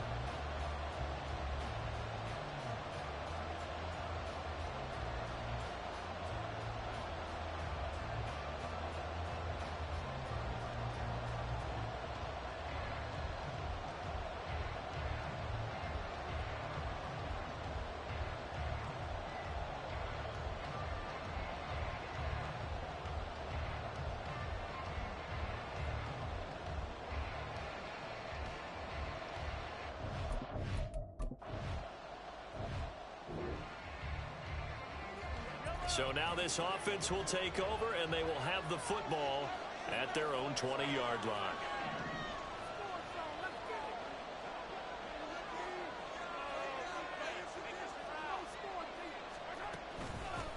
They run with the second-year man, Isaiah Pacheco. And not a whole lot of room to operate there on the first down run. He gets maybe 3. Well, these two teams met in Kansas City earlier this season with the Chiefs winning that ball game. So they're looking for the series sweep here in Denver. Here's Mahomes to throw. And that'll be caught by Tony. That one a first down pickup of 8. The Chiefs at 6-1 now through 7 weeks of the season. And they coming on a pretty good roll here, winners of 3 straight. And I thought that they played pretty well last week. Their execution, their discipline, their resilience, all on display in that victory. Mahomes' throw on target to James. Give him a gain of 5 on the completion, and it'll be second down. And I think this is a route we'll see more of as this game goes on, because with his speed, they want to get him the ball in space on drag routes just like this. They want him to get the ball and run after the catch. Good job there, though, holding him for a short gain. And he is met at the line of scrimmage, and he goes down right there. They'll say no gain on the play there, and now it'll be third down. They'll need 5 on this play to move the sticks. To throw, it's Mahomes. All right, rifles one, and that's going to be intercepted. Picked off by Josie Jewell inside the 10. And he takes this one back into the end zone. And the Bronco defense has a touchdown.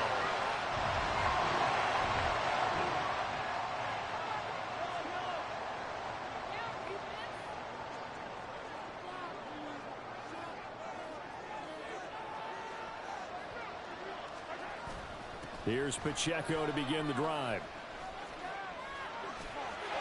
And he's free going down the left side. It's a foot race. And they nearly get this all the way to midfield. Mark him down at the 49. Good yardage as he rumbles for 24 and a first. A good rip by Pacheco. And you have to go back to 1990 with Johnny Johnson with the Cardinals to find a rookie 7th rounder with more rushing yards than he had last season. The 251st pick out of Rutgers took over to KC backfield with 800. And in for the Chiefs touchdown. Isaiah Pacheco, his 11th touchdown of the year. And the Chiefs are able to strike quickly here as they are in for 6. The KC offense out of the huddle, ready for their next drive. So remember, Charles, last time they were out here, they scored, but they just saw the opposition score, and they're trailing right now, so they're trying to keep pace here. They need a touchdown drive. Well, if you're a fan of offense, you're loving this, but if you're a fan of defense, this is tough to watch, and it's also tough to keep that up when you just watch your opponent march down the field on a scoring drive that lasts into double-digit snaps. You need a score here, not just to follow the momentum from your last drive, but put the onus back on your opponent. And that's what they're doing right now, swapping that onus back and forth. Throwing again on second down, but this time it's incomplete. But you look at this Bronco defense. Against the pass, they've had some issues, ranked number 23 in the NFL right now. And those are the kind of plays that this unit needs to make, because they know that going against a team of this magnitude and the way that they're playing, they cannot afford to let them get on a roll early. Chip away at their timing. Now here's Mahomes. They'll set up the screen to Pacheco. And he'll get nothing there. Stopped right at the line as that will wind us down to the end of this first quarter of play. Through one quarter, 14-7 our score. The Chiefs with the football as we start the second quarter, as they've got it with a fourth down coming up. On is the punter Townsend as he gets this one away. Here's Smith to return it. It'll go as a 42, make it a 43-yard punt. 6 on the return. And the Broncos take over. First down and 10. So here are the Broncos to take.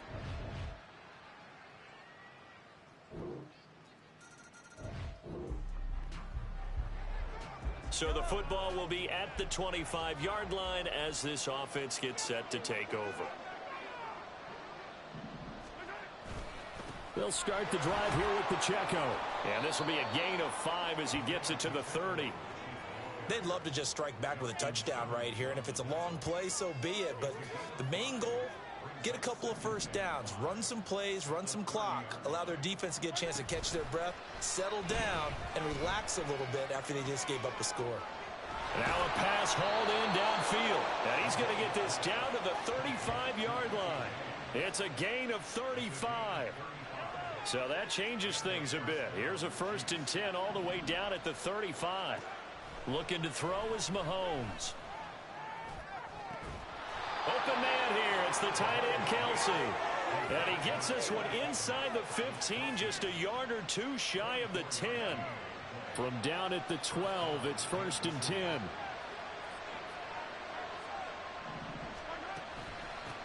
A man who re-signed with the Chiefs back in May. Here's Jerick McKinnon. And he's swallowed up right near the line of scrimmage. Mike Purcell with the tackle. Here's 2nd and 10.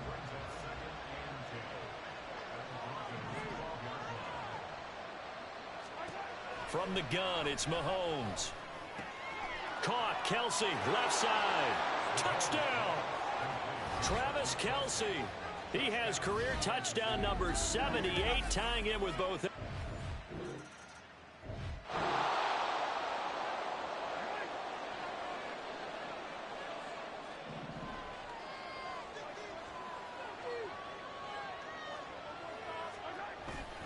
On 1st and 10, here's Pacheco. And he's got a first down as he's going to be taken down. But a very nice pickup there just in front of the 2-minute warning.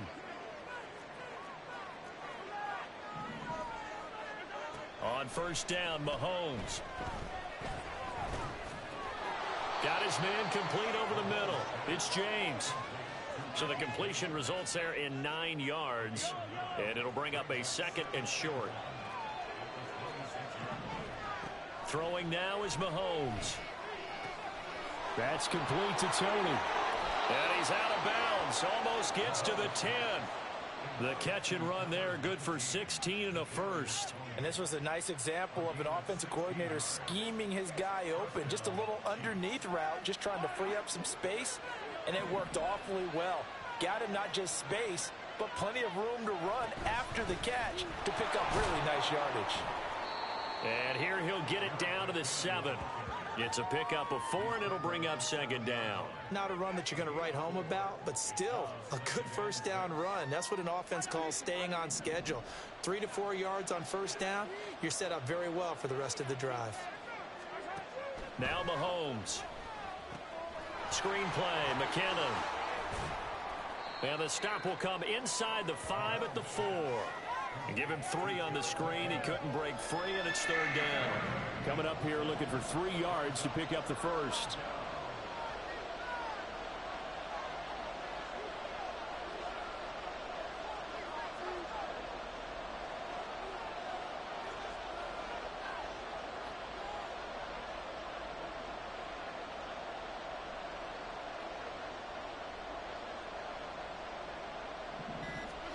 Mahomes looks to throw on 3rd down. And that is caught. Touchdown, Kansas City. Travis Kelce as this offense ready to get back out there as they'll have the football to start the 3rd quarter. They'll start this drive out on the ground. And this will be a gain of 5 as he gets it to the 30. If you're a coach, you'll absolutely take that run every time on 1st down because it really sets you up to go in a number of directions here on 2nd. They go play action. Now Mahomes. Toward the center of the field, but it's incomplete. Anytime a ball's thrown in the middle of the field that's popped up in the air, I expect some.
Whether it's offense or defense, because there's usually a great amount of bodies in that part of the field. In this case, no one came up with it. Now they go screen. It's complete. And he gets this one just shy of the 40. They'll mark him down at the 39. It'll go as a gain of 10 and a Kansas City 1st down. Well, partner, they've used him quite well out of the backfield in this one. And here's another nice example. They set up the screen, and he's able to pick his way downfield for a nice gain there. Throwing the out route here, and it's complete to Kelce. But following the play now, they're going to stop the clock here as a man is shaken up.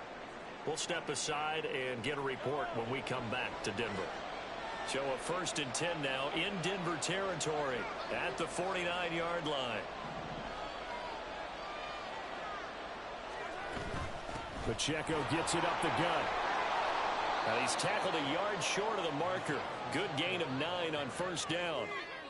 You know what really fires up offensive linemen? When the guy that is carrying the ball behind them can create his own space and break a tackle along the way. Ball on the 40 now. Here's 2nd down and 1. They fake the give. Now Mahomes. Open man downfield is Hardman. He's got it. And this is going to be another 1st down as they'll make the tackle at the Broncos' 13-yard line. And the officials here are going to pause the game for a second. Looks like there's an injured Chief on the field. We'll step aside and get a report when we come back to Denver. Dancing to his left. And he just throws this one away. Smart decision here this close to the end zone, and it brings up 2nd down. And in the second half of a tie game, every decision gets magnified. And here, if he forces this ball, it could be intercepted. So that's the prudent play to just airmail it out of bounds. Mahomes again here on 2nd and 10. Flush to his right. And he's got Hardman in the end zone. Touchdown, Kansas City. From 13 yards out. And the Chiefs have taken the lead as they go right down the field and score on the opening drive of the second half. He was able to move around and found some vision to throw the football. And how about how he ended it? Boy, he had some zip on that throw. Yeah, it doesn't hurt to have an arm like that. Results in the touchdown here. Great play.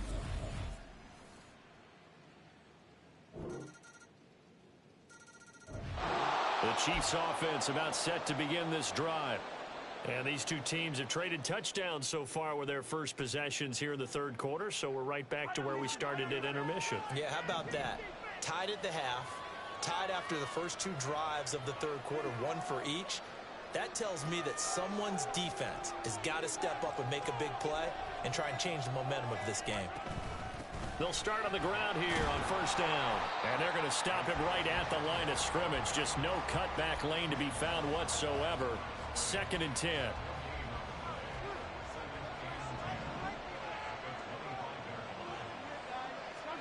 Mahomes going to throw. Short throw hauled in by Kelsey. And they're able to get this one across the 35. 50 catches for him now on the year, and he's got a first down. And what a nice example there of a tight end doing exactly what he needs to do. How about how he worked his way to the outside, made sure he secured the catch, and then anything after that, we count that as a bonus. And indeed, he gets enough for the first down.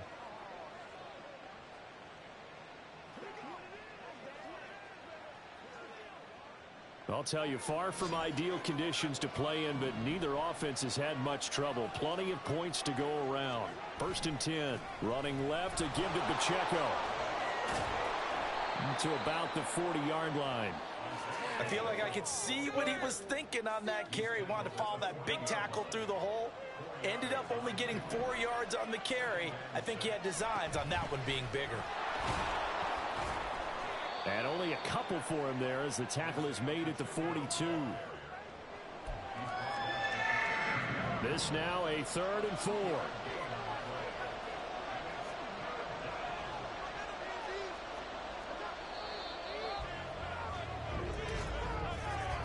And they're not going to get to the line to run another play. So we will switch ends as the third quarter has come to a close. We'll return with more after this break. You're watching the NFL on EA Sports. The Chiefs on 3rd down. They've hit 2 for 4 thus far. This is 3rd and 4. Mahomes now to throw. Pass taken in by his big tight end. And this is going to be another first down as they'll make the tackle at the Broncos' 42. It's a pickup of 16 there, and it'll lead to a new set of downs. Headed straight, it's Pacheco. 2 yards on the pickup there. It'll be 2nd and 8. This has been an up and down, back and forth type of a game, hasn't it? Maybe this long drive take a little bit of the wind out of their sails, kind of settle things down a little bit. Now Mahomes throwing on 2nd down. Throw left side complete. That's James. And all the way in for a Kansas City touchdown.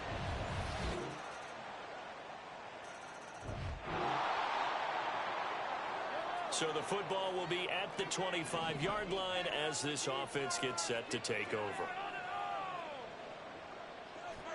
Mahomes now on 1st down. And the Broncos get there and take him down.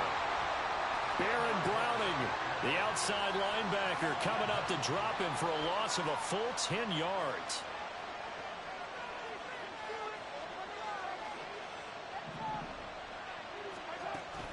Second down, McKinnon. And some space here. And they'll bring him down at the 27-yard line. A good pickup there, 13 yards as they get closer for 3rd down. One of the bigger plays in the game thus far. The crowd getting into it as we come up on a big 3rd down. They'll set up to throw. He's got his target. That's complete. And he'll be taken down, but not before they work it across midfield. Well, that's one way to convert on third down, picking up 26 yards. All 3 timeouts plus the 2-minute warning. Here's 1st and 10.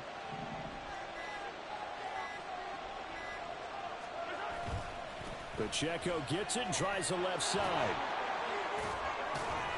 And he is tackled inside the 40, not quite to the 35. 81 yards rushing for him now as he has been tremendous all day long.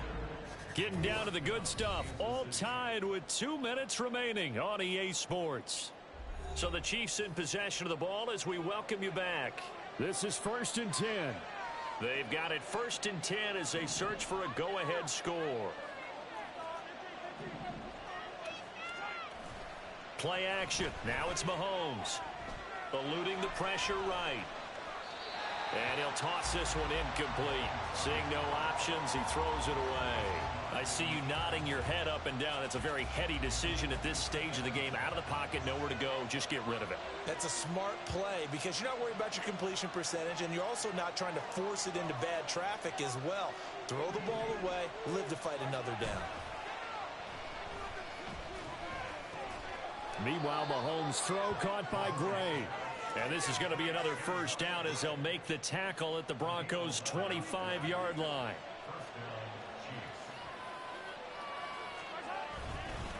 On the handoff, it's Pacheco. And he's taken down, and that'll get him a little bit closer.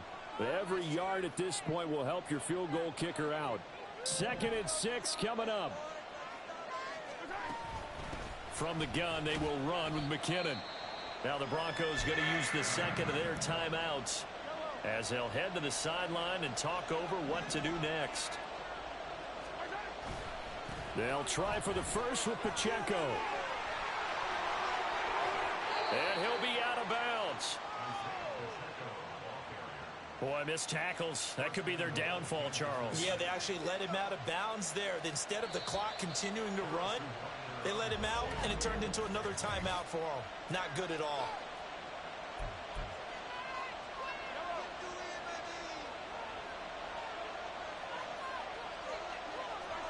And they take a knee. Now the Broncos will use their 3rd and final timeout as they get the stoppage with just over a minute to go in the game. And they will take a knee here.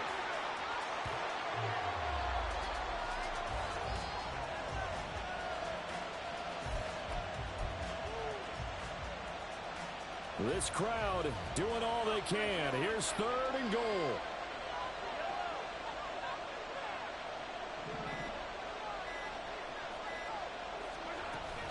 McKinnon is into the end zone. Touchdown, Kansas City.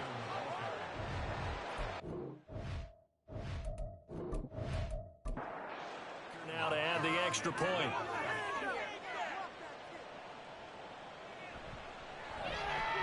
And it would appear they're going to get out of here with a come-from-behind victory. So that drive, 12 plays in length. And it's culminated by a 2-yard touchdown run.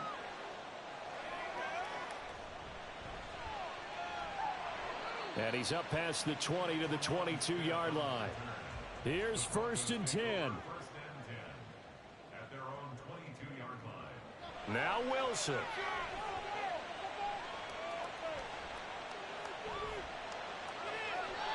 Throwing left sideline there, but it's incomplete. Not only did he have a chance to scan the field there, it felt like he had a chance to scan it twice. The protection was that good. Unfortunately for him, the coverage downfield, equally good. Now a desperation throw deep downfield. And it's incomplete. So their final drive comes up empty. And with that, the ball game is over.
It's the NFL on EA Sports.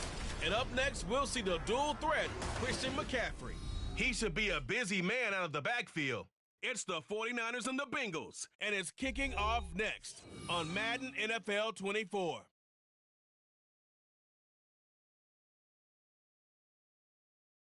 Wet weather squarely in the forecast this afternoon in Santa Clara, California at Levi's Stadium.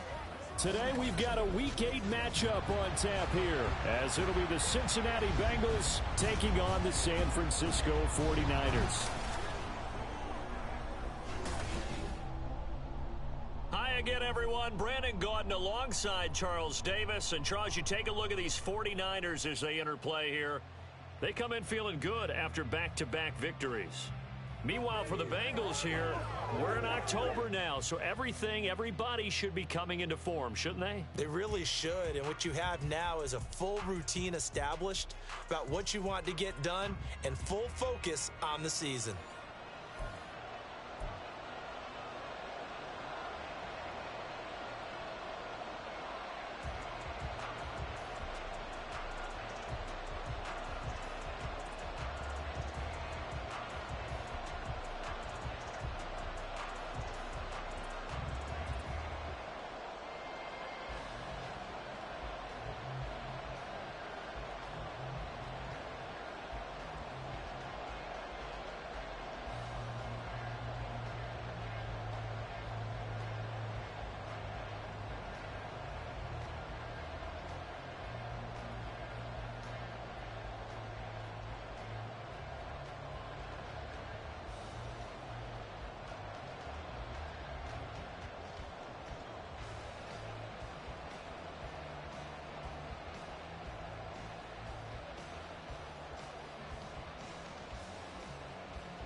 So the football will be at the 25-yard line as this offense gets set to take over. First down. Here's Burrow. And that is incomplete. Oh, the coverage a little too good there, and it's second down. Brandon, we saw these defenders flying to the football in their win last week, and nothing has changed. They're still moving around quickly and forcing incompletions. There he goes, left side. And they nearly get this all the way to midfield. Mark him down at the 49. Good yardage as he rumbles for 24 and a first. They'll stay on the ground, Mixon again. And a good run here as he'll rumble all the way down to the 40-yard line. Another good gain. That's now 35 yards combined on those last two plays. So from inside Niner territory now, this is 1st and 10, right at the 40. Out of the gun, it's Burrow. And this is caught inside the 5. Touchdown, Bengals.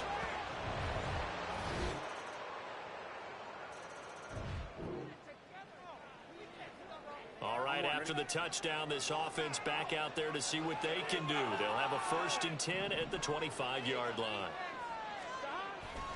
Here's Joe Mixon as they start on the ground. And this will be a gain of 5 as he gets it to the 30. Well, it's time for them to be good teammates right here. And what I mean by that is possess the ball for a little while. Get at least 2 first downs. Give their defense a chance to settle down a little bit after they give up a touchdown. Meanwhile, Burrow's throw here into the hands of Boyd.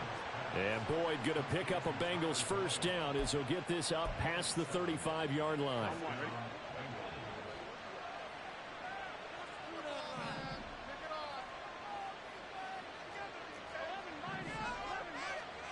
Here's Burrow.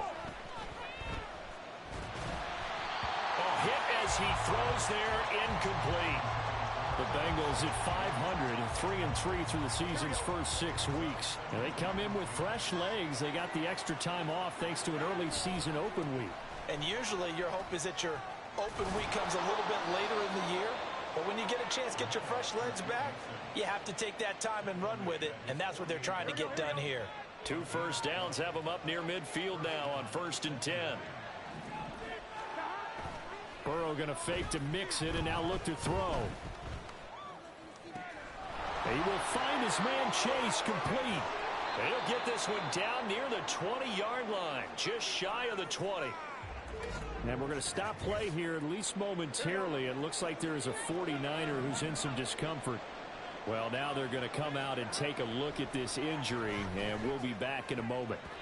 Now here's a pass on first down that's knocked away and incomplete. Yeah, their back's up against the wall a little bit, and they come through by forcing an incompletion. Now they've got to continue to ratchet up the intensity a couple of more times and get off the field before giving up any more yardage. Now, meanwhile, here's a second down throw that's knocked away and incomplete. That play call wasn't there for them against that coverage. So they're going to spin the dial now in their playbook and come up with one more shot at the marker to try and keep this series going. This goes out wide for Mixon. And they're going to get him down shy of the first at about the 13-yard line. Zach Taylor, a new breed of head coach. He's going to go for it on 4th down.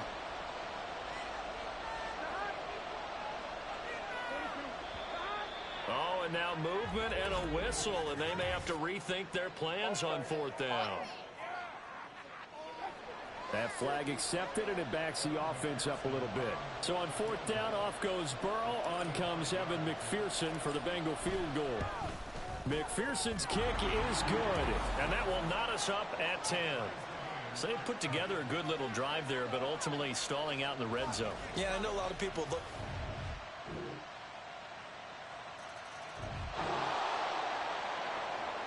So the football will be at the 25-yard line as this offense gets set to take over. On 1st and 10, Joe Burrow. Short throw to Smith. And he's upended after a gain of 2 out to the 27.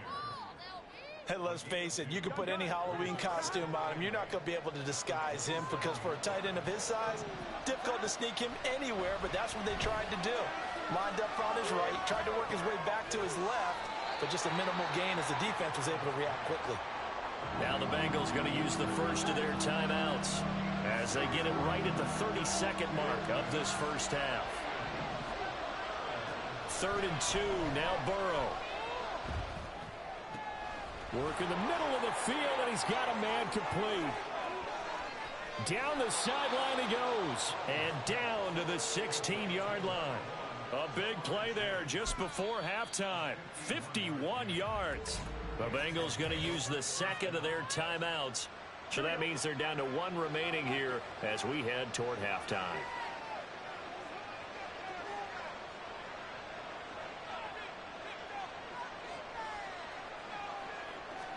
They will throw on first down with Burrow. He completes it to Boyd. Now the Bengals going to signal for their 3rd and final timeout. And with halftime on the horizon, they'll be out of timeouts from here forward. Again, it's Burrow. Flushed out right. To the end zone, but it's incomplete. That was an interesting look there because as soon as he got outside the pocket, I thought he was going to take off and run for yardage. But what often happens now with these quarterbacks who can move, defenses want to try and keep bodies in front of them, and I think that discouraged him from taking off and made him try a pass downfield that fell incomplete. Meanwhile, on 3rd down, they take a shot at the end zone, but it's incomplete. So with 4 seconds to go in the half, here's the field goal unit onto the field from the right hash, and this one just a chippy. McPherson's kick is good. And that will cut this lead back down to 4 now. It's 17-13. So, yes, they'll still be down going.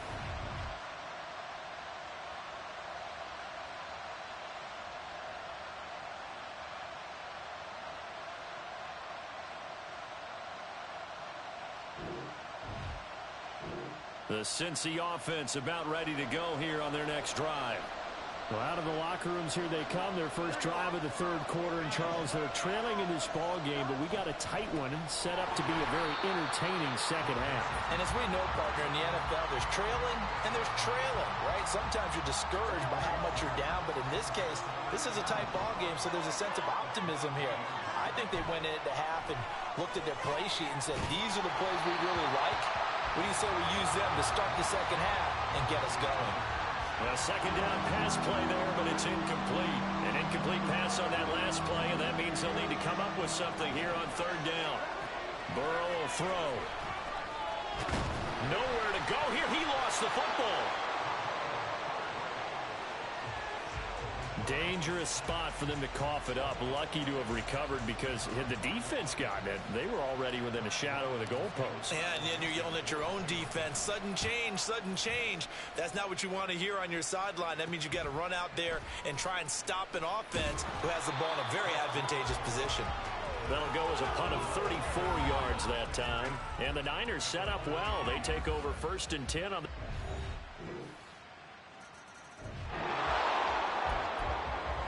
So the football will be at the 25-yard line as this offense gets set to take over. They go play action with Burrow.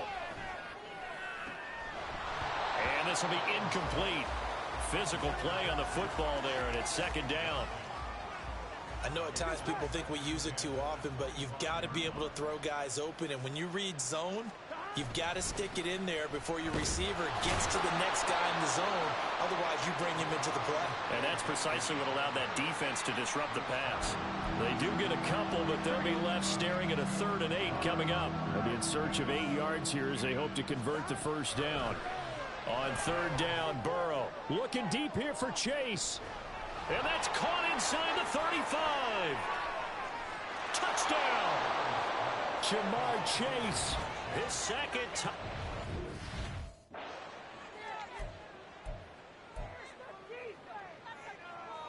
Burrow and the Bengals offense staying put. They'll go for 2 here. They'll try and throw for it. And he's got it. So the try for 2 successful. And with it, they're back within a field goal.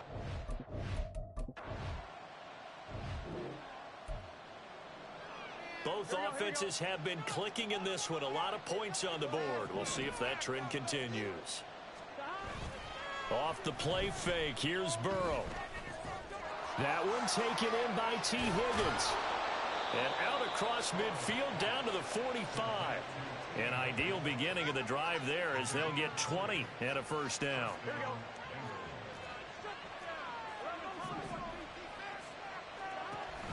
Burrow on play action. Oh, he'll let one go deep for Higgins. This is caught inside the 15. And he gets this one inside the 15, just a yard or two shy of the 10. So how about this for field position after the big play? Inside the 15 now as they come up on 1st and 10. And he'll get this one down to about the 10-yard line. 2 yards on the carry there. It'll be 2nd down.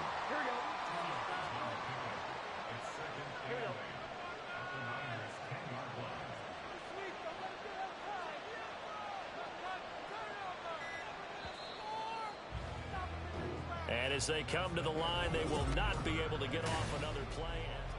Back now here in Santa Clara. They're looking at a 2nd and 8 now from the 10. It's been a very hotly contested game to this point. Just a field goal separating these two teams as we get set for the 4th quarter. And an off-balance throw there, and it's going to wind up incomplete. Not sure what happened there, but he just didn't get the right read on the coverage that time. Pass wasn't where it needed to be, and that'll send them back to the drawing board. And they go play action now. Burrow. Oh, the ball comes out on the hit, but they'll say it's incomplete. Well, it's been a tough go for them. These guys have been driving down the field, but defensively, once they got their backs to the goal line, turned up the pressure, that's going to lead to a 4th down. Well played. McPherson's kick is good.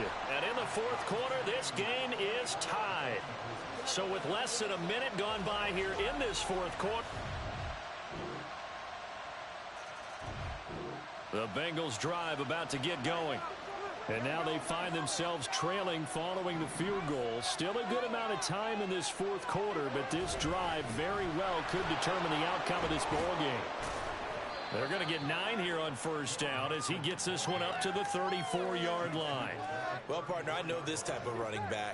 I mean, this size, this intensity usually gets better as the game goes on. I can just tell you from experience, the first few quarters, oh, you're eager. You come running up there, I'm going to tackle this guy. By the 4th quarter, you're coming up and thinking about it. And D-line wearing down 4th quarter.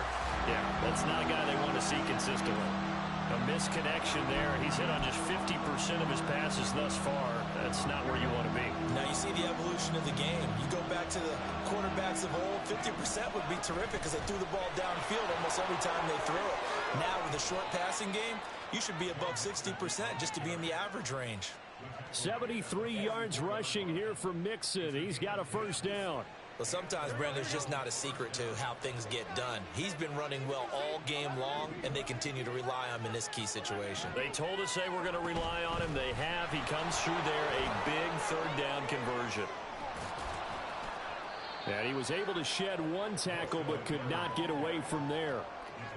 5 yards is the tally on 1st down. That brings up 2nd and 5.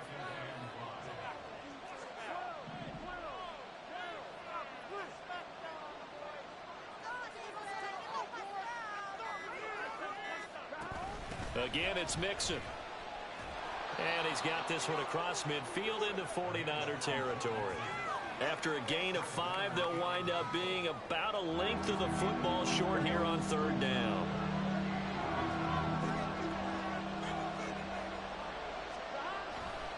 They give to Mixon to try to pick it up. And he is going to have a Bengals 1st down as they're able to move the sticks with a gain of 4 on 3rd and inches. 3 points separating these two sides with 2 minutes left to go in the 4th. So the Bengals in possession of the football here as we get you reset. Plenty of time. All 3 timeouts still remain. Here's 1st and 10 now. They'll set up the screen here to Mixon. And the result here, a pickup of 8. Leaves them with 2 to go on 2nd down. And good yardage there on 1st down because sometimes all you need to do on the screen is get 1 key block. That might set your man free, and that was pretty good pursuit to the football defensively, or it could have gone for more. And this turns into a nice gain with a slide at the end.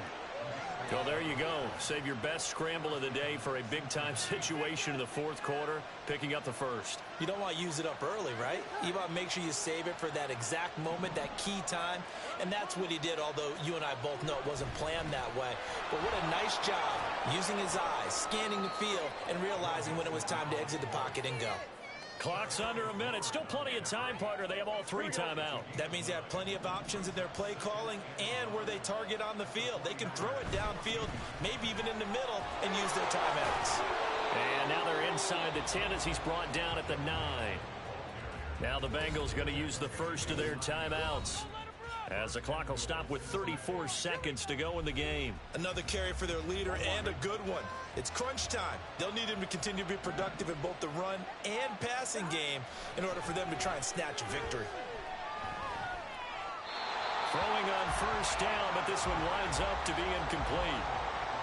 That's certainly not the worst thing. It stops the clock and lets your offense catch its breath and lets us exhale a little bit. Now I expect them to call a couple plays in the huddle, so they're ready if a tackle happens inbounds. And he is met in his tracks behind the line of scrimmage.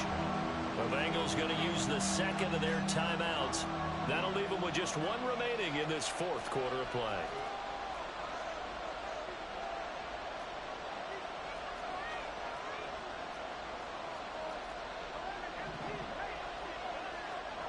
Burrow.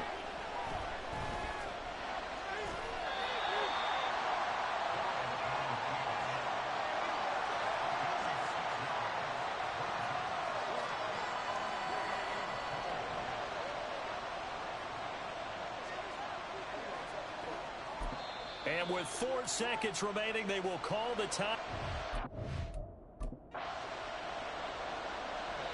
And now with 4 seconds left, we get a timeout call.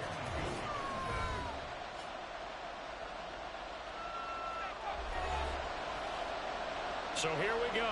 Maybe the biggest kick of the game forthcoming. 4 seconds to go. This would send us to overtime.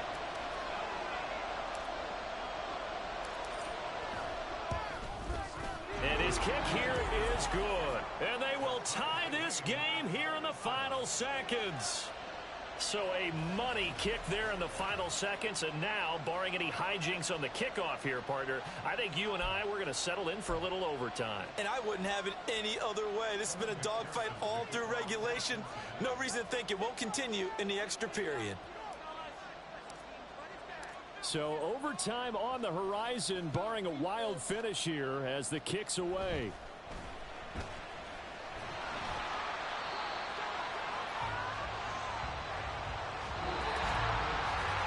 And we've got free football. 4 quarters done, and we're dead even. We'll have overtime after this time. And here in overtime, if the team that receives the ball scores a touchdown, it's over. If they don't, we can still have some more football. That's exactly right. If they go down and kick a field goal, the other team gets a possession to either match it or score a touchdown to win the ball game.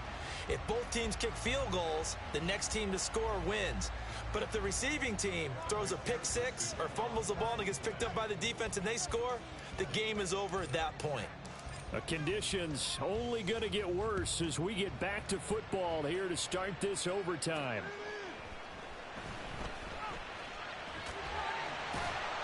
And a good effort on the return there. Gets him across the 30, up to the 33.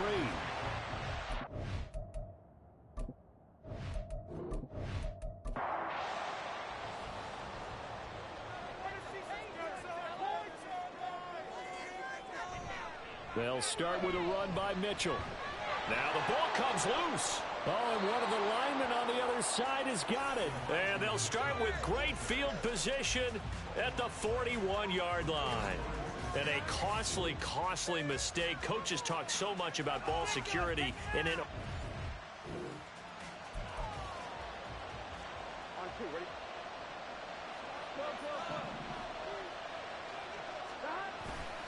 Mixon with a first down carry. He'll get this down to the 38. A big part of a middle linebacker's job is being able to take on blocks and then go make plays. But the best ones, they have those big guys in front of them playing defensive line that hold blockers off of them and allow them to flow sideline to sideline and make the big hits. He's brought down at the 34. Call it a gain of 4. And we're going to stop play here, at least momentarily. It looks like there's a 49er who's in some discomfort. While they come out and take a look at him, we will step aside for just a moment. Dumps it off to Mixon. He's into space past the 25. And he is going to have a Bengals first down as they're able to get the third down conversion.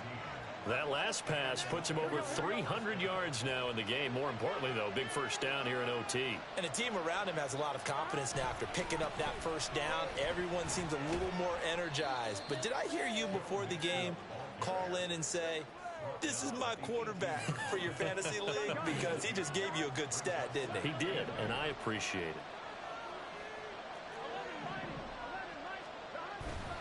Back to Mixon on second down. Able to fight for about 4 yards there to the 13.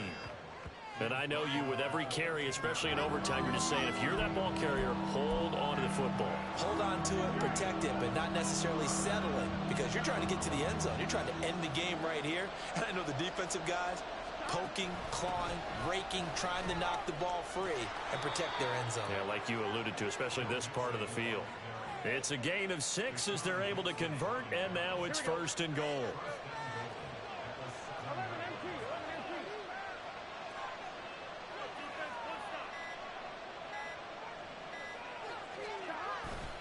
They'll give it to Mixon. And for one of the few times here today, this run's not going to go anywhere. No gain on the play that time, and it sets up second and goal.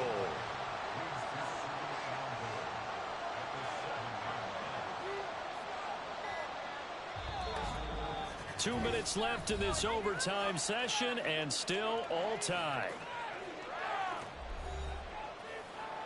Next score wins, but remember, this will be a tie if the period ends with no scoring as they work on second down. Once again, they run with Mixon, and that'll move him a little closer as he takes it from the 7 down to the 4-yard line. All right, well, they didn't kick it on second down, now third and goal. You have to kick it here. Absolutely have to kick it because if you get a bad snap, you fall on it, you got a chance to kick it again on fourth down. Let's say it gets blocked and it's behind the line of scrimmage. You fall on it, you get another chance at it. And he is in for the score. And it is absolute stunned silence here as they win it on the road in overtime.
It's Madden NFL 24 on EA Sports, and we'll see Asante Samuel Jr. He stayed active a week ago with an 8-tackle performance.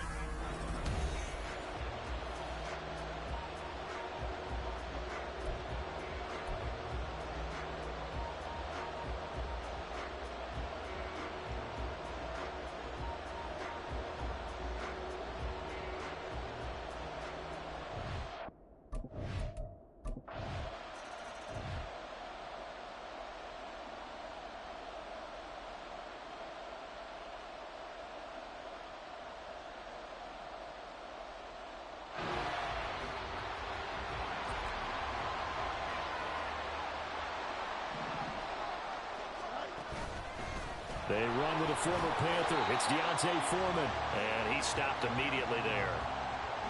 Officially no gain on the play, and it's second down.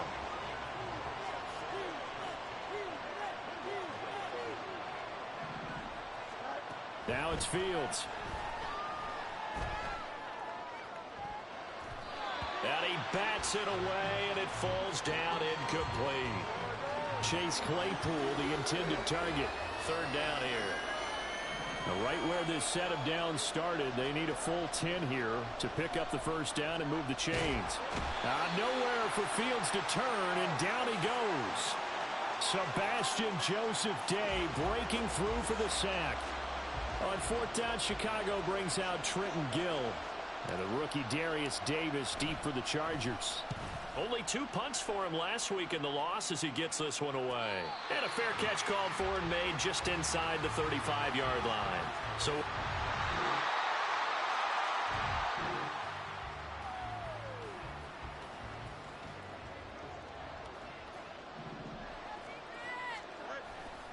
a run by Foreman to start the drive. And he is going to lose yardage here. Officially, it's a 1-yard loss. That's going to bring up second and 11. Part of their struggles last week was getting these negative plays on first and second down. That's something they have to be wary of as this game continues. Now a throw here to his running back. It'll be a gain of 5. And now third down and 6 to go. That might feel like a little bit of a lost opportunity there for the offense because the defense brought pressure that time. And sometimes against that, you can get out to your running back, and it can turn into a big gain downfield. But what a nice job they did getting to him quickly and holding him to a short gain. And he will have the Bears first down as they're able to get the third down conversion.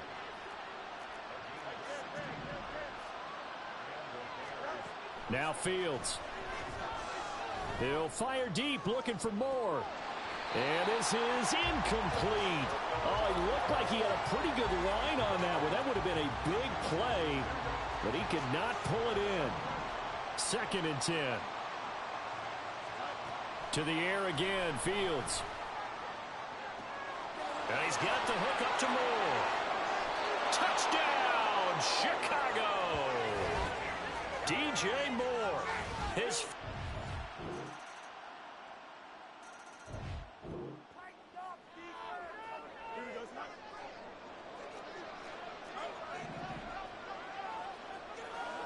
Fields on first down. Open man, this is Lewis. And down he goes, but he takes it up to the 40.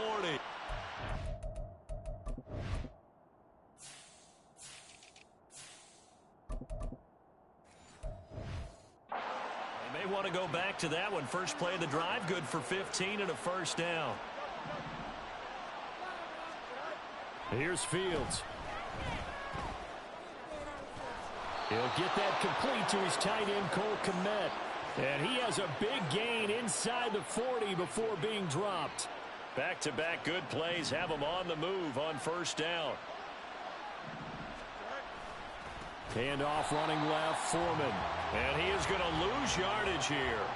Give all that credit defensively to Khalil Mack. A great stop in the backfield. They'll have to deal with a 2nd and 14 now after the loss. To throw is Fields. He's got the connection to Moore. And he's brought to the ground with another first down at the Chargers' 15-yard line.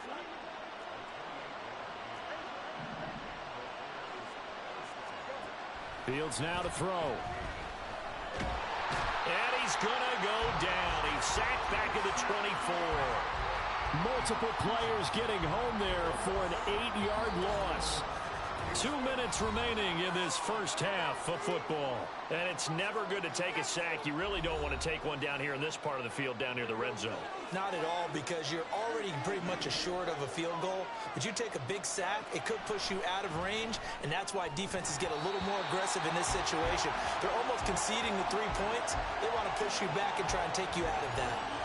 7th play of this drive coming up, but a long way to go on third down. Fields. That's complete to Mooney.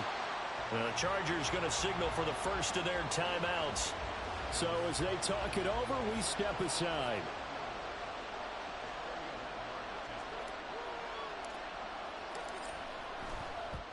Santos' kick is up and through, and they're back within a touchdown. It's 17-10. So the 3 points there, and CD, that helps them inch.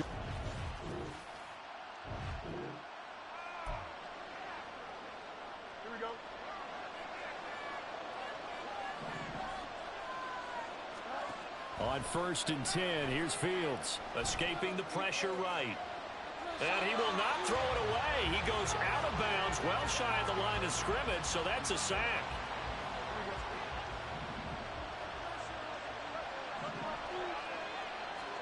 Here's Fields. And this will be caught by Mooney.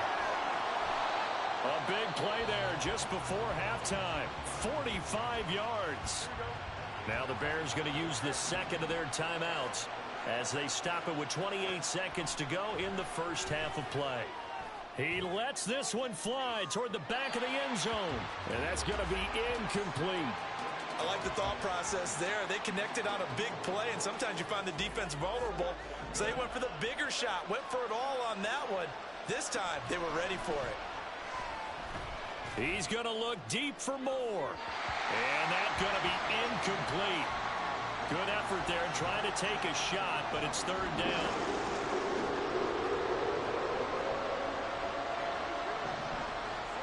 Back to throw, Fields.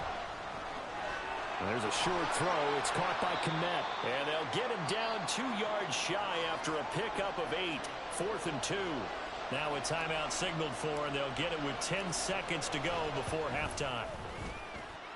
Santos' kick is up and through. So that, Charles, a season long right there. And you know who's really excited about that? The special teams coordinator.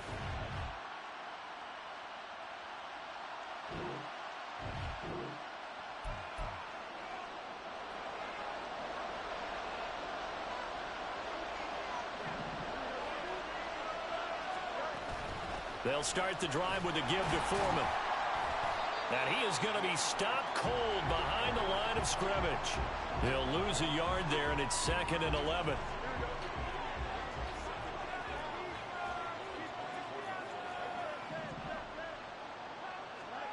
A shotgun snap, Fields.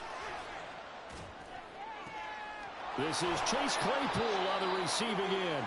And they work this well upfield across the 45.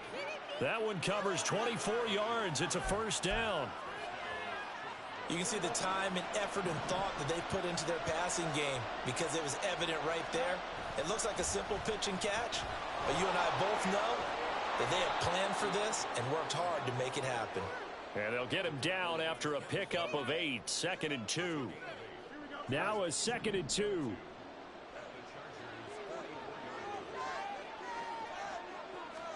Fields tapping it forward, jet sweep. And a great job there to read that one defensively. They strung him out, would not allow him to cut upfield.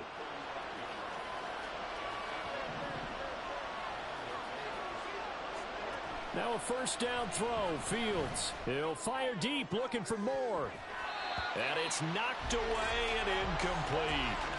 They decided the opportunity was there and launched a deep ball, but he was unable to get away from the defender, couldn't create space, couldn't uncover the end of the route, and that one winds up incomplete. Flush to his right. Throw right side. This is into the hands of the tight end, Tunyon. And down to the 20 he'll go before heading out of bounds. First target, first catch, and a first down. They'll look to throw again. Eluding the pressure right. That's going to be knocked away and incomplete. Well, defensively, they haven't let him just sit in the pocket and get comfortable, and that's opposite a lot of game plans in today's NFL. Ordinarily, you're trying to keep the quarterback hemmed in. In this case, they brought the heat, and if he flushes out, they're fine with that, and they force another incompletion. Officially nothing on that one, no gain, so they're left with still 10 to go on third down. Operating from the gun, Fields. Able to hit his target, Claypool. And he will reach the 8-yard line before going out. They're able to convert on third down, and that sets up a first and goal. They'll run here with Foreman. And they'll get this from the 8 to the 5. Pickup of 3. They know that old expression, it's not my night. It hasn't been his so far. I don't know if the legs are a little bit heavy. Sometimes having to hang out all day and play doesn't exactly play to your advantage, but it's been a tough go for him. Every time he looks up, somebody's there defensively. That was the same case on that play. They've been denied touchdowns in the red zone twice already. Here comes 3rd and goal. Herbert. And he's going to be taken down right at the line. What a stand so far defensively, and now that's going to bring up a 4th and goal. This is a long drive offensively. Wouldn't you hate to end this with just 3 points? Doesn't it feel like during a ball game you have certain narratives going on and there's certain drives that seem to take on just a bit more importance than others? This feels like one of those. Touchdown Bears! DJ Moore with 2 touchdowns on the...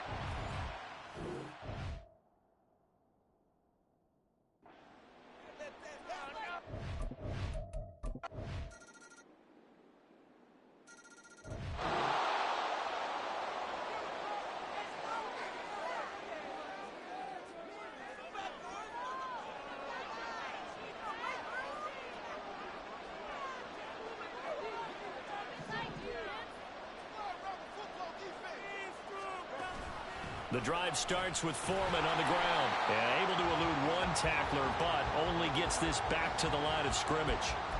He continues to struggle to find a crease to break off a big one and might need to just put that aside and just try and ram his way forward and get what he can. They'll fake the handoff. Now Fields. Throwing left side, it's complete. And they're able to get this one across the 35. Fields to Mooney for the Chicago first.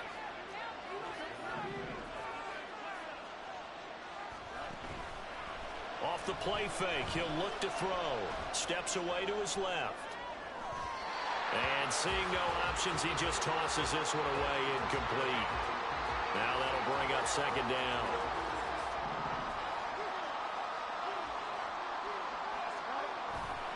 Foreman takes it, headed right.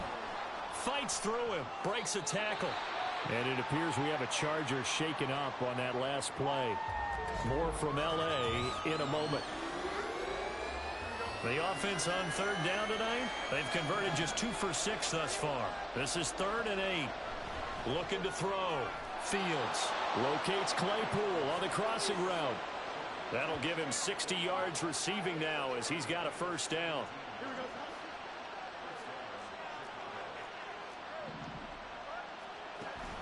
A give to Foreman now on the option. This will be stopped about 2 yards shy of the marker. 8-yard gain, 2nd and 2. Good yardage there on 1st down. Exactly what you want. Get yourself set up to keep making 1st downs. Keep the clock running. And if they're smart, you're starting to milk the clock. No hurry before you run your 2nd down play. And he works it to the 30-yard line here, right at the 30. 6 yards the pickup, and that's a 1st down.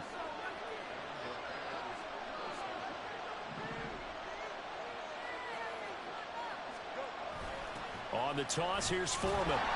And he is met in his tracks behind the line of scrimmage. Joey Bosa so strong, able to find his way in there to make the play. A rare misstep on that last play because the drive has been strong, but now it's 2nd and 12. He'll head out of bounds inside the 10. Mark him down at the 9. 42 yards rushing for him now as he's carried it 13 times. Only way to get the lead here, of course, with a touchdown. And that's what they're gunning for on 1st and goal. Touchdown! Darnell Mooney. His...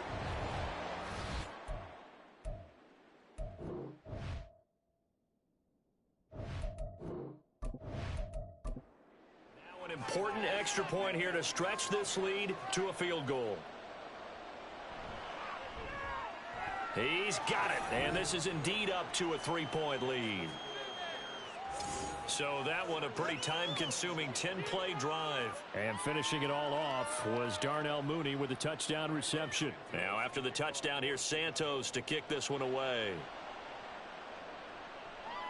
From his end zone, here's Darius Davis. Well, now how about this return? And a pretty slick return there. Almost got it to the 45. Officially, they'll call him down at the 44. And the LA offense ready for this next possession. And they will be looking to answer the touchdown their defense just surrendered. Still a good chunk of time remaining here in the fourth quarter and a chance to regain the lead in a tight one. Pressure, and he's taken down. A Bear sack. Yannick Ngakoue in there to bury him for a loss of 11. That sack doesn't change their offensive game plan. They always want to air it out and try and get the ball downfield quickly. They're going to have to block a little bit better, though, because the urgency and pressure just increase. Twice the distance now just to get a first down, and one less down to try and get it. Well, they're in some hot water now. After that sack, it's 2nd and 21. Now Herbert with it, looking to pass. Under pressure, and they got to him again. Multiple defenders getting to him there for a huge loss. So when you have good field position to start a drive and you give up back-to-back sacks, that can be demoralizing for a team.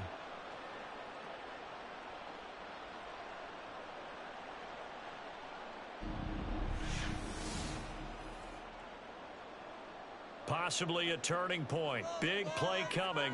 This is 3rd and long. Back to throw here, Herbert. And this is going to be incomplete. Well, those two have hooked up for a touchdown once already in this game, that time unable to find the completion. Yeah, it just appeared they wanted to get him out into open space and try and get him the football. As you mentioned, unable to connect. 4th down for Herbert. Desperation time. It got his man complete. And he's going to be out of bounds, a few yards shy of the line to gain.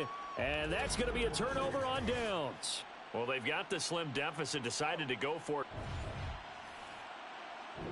And now hold everything here as the challenge flag is out. And we're going to get a review of that last play.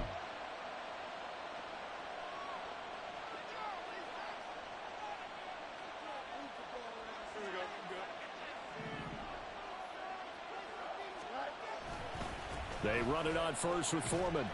And he'll take this ahead for about 4. 2nd down coming up. I like that run right there, partner. Not the flashiest run, not the one that's going to break for big yardage, but he understands the situation, and taking care of the football, paramount, and he got it done. Nursing that slim lead, you're exactly right. Hold on to that ball.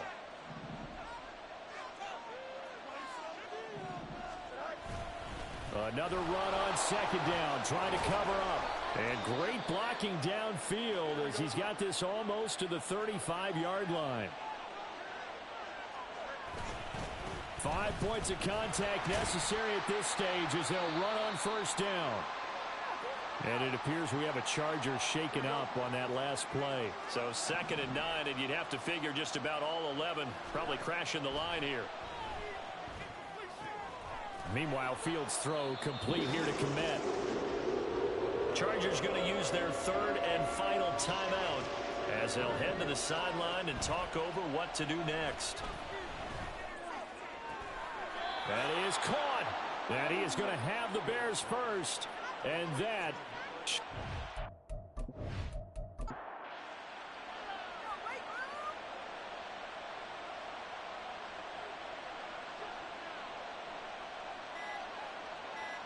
The win for the Bears just around the corner. They go down to a knee.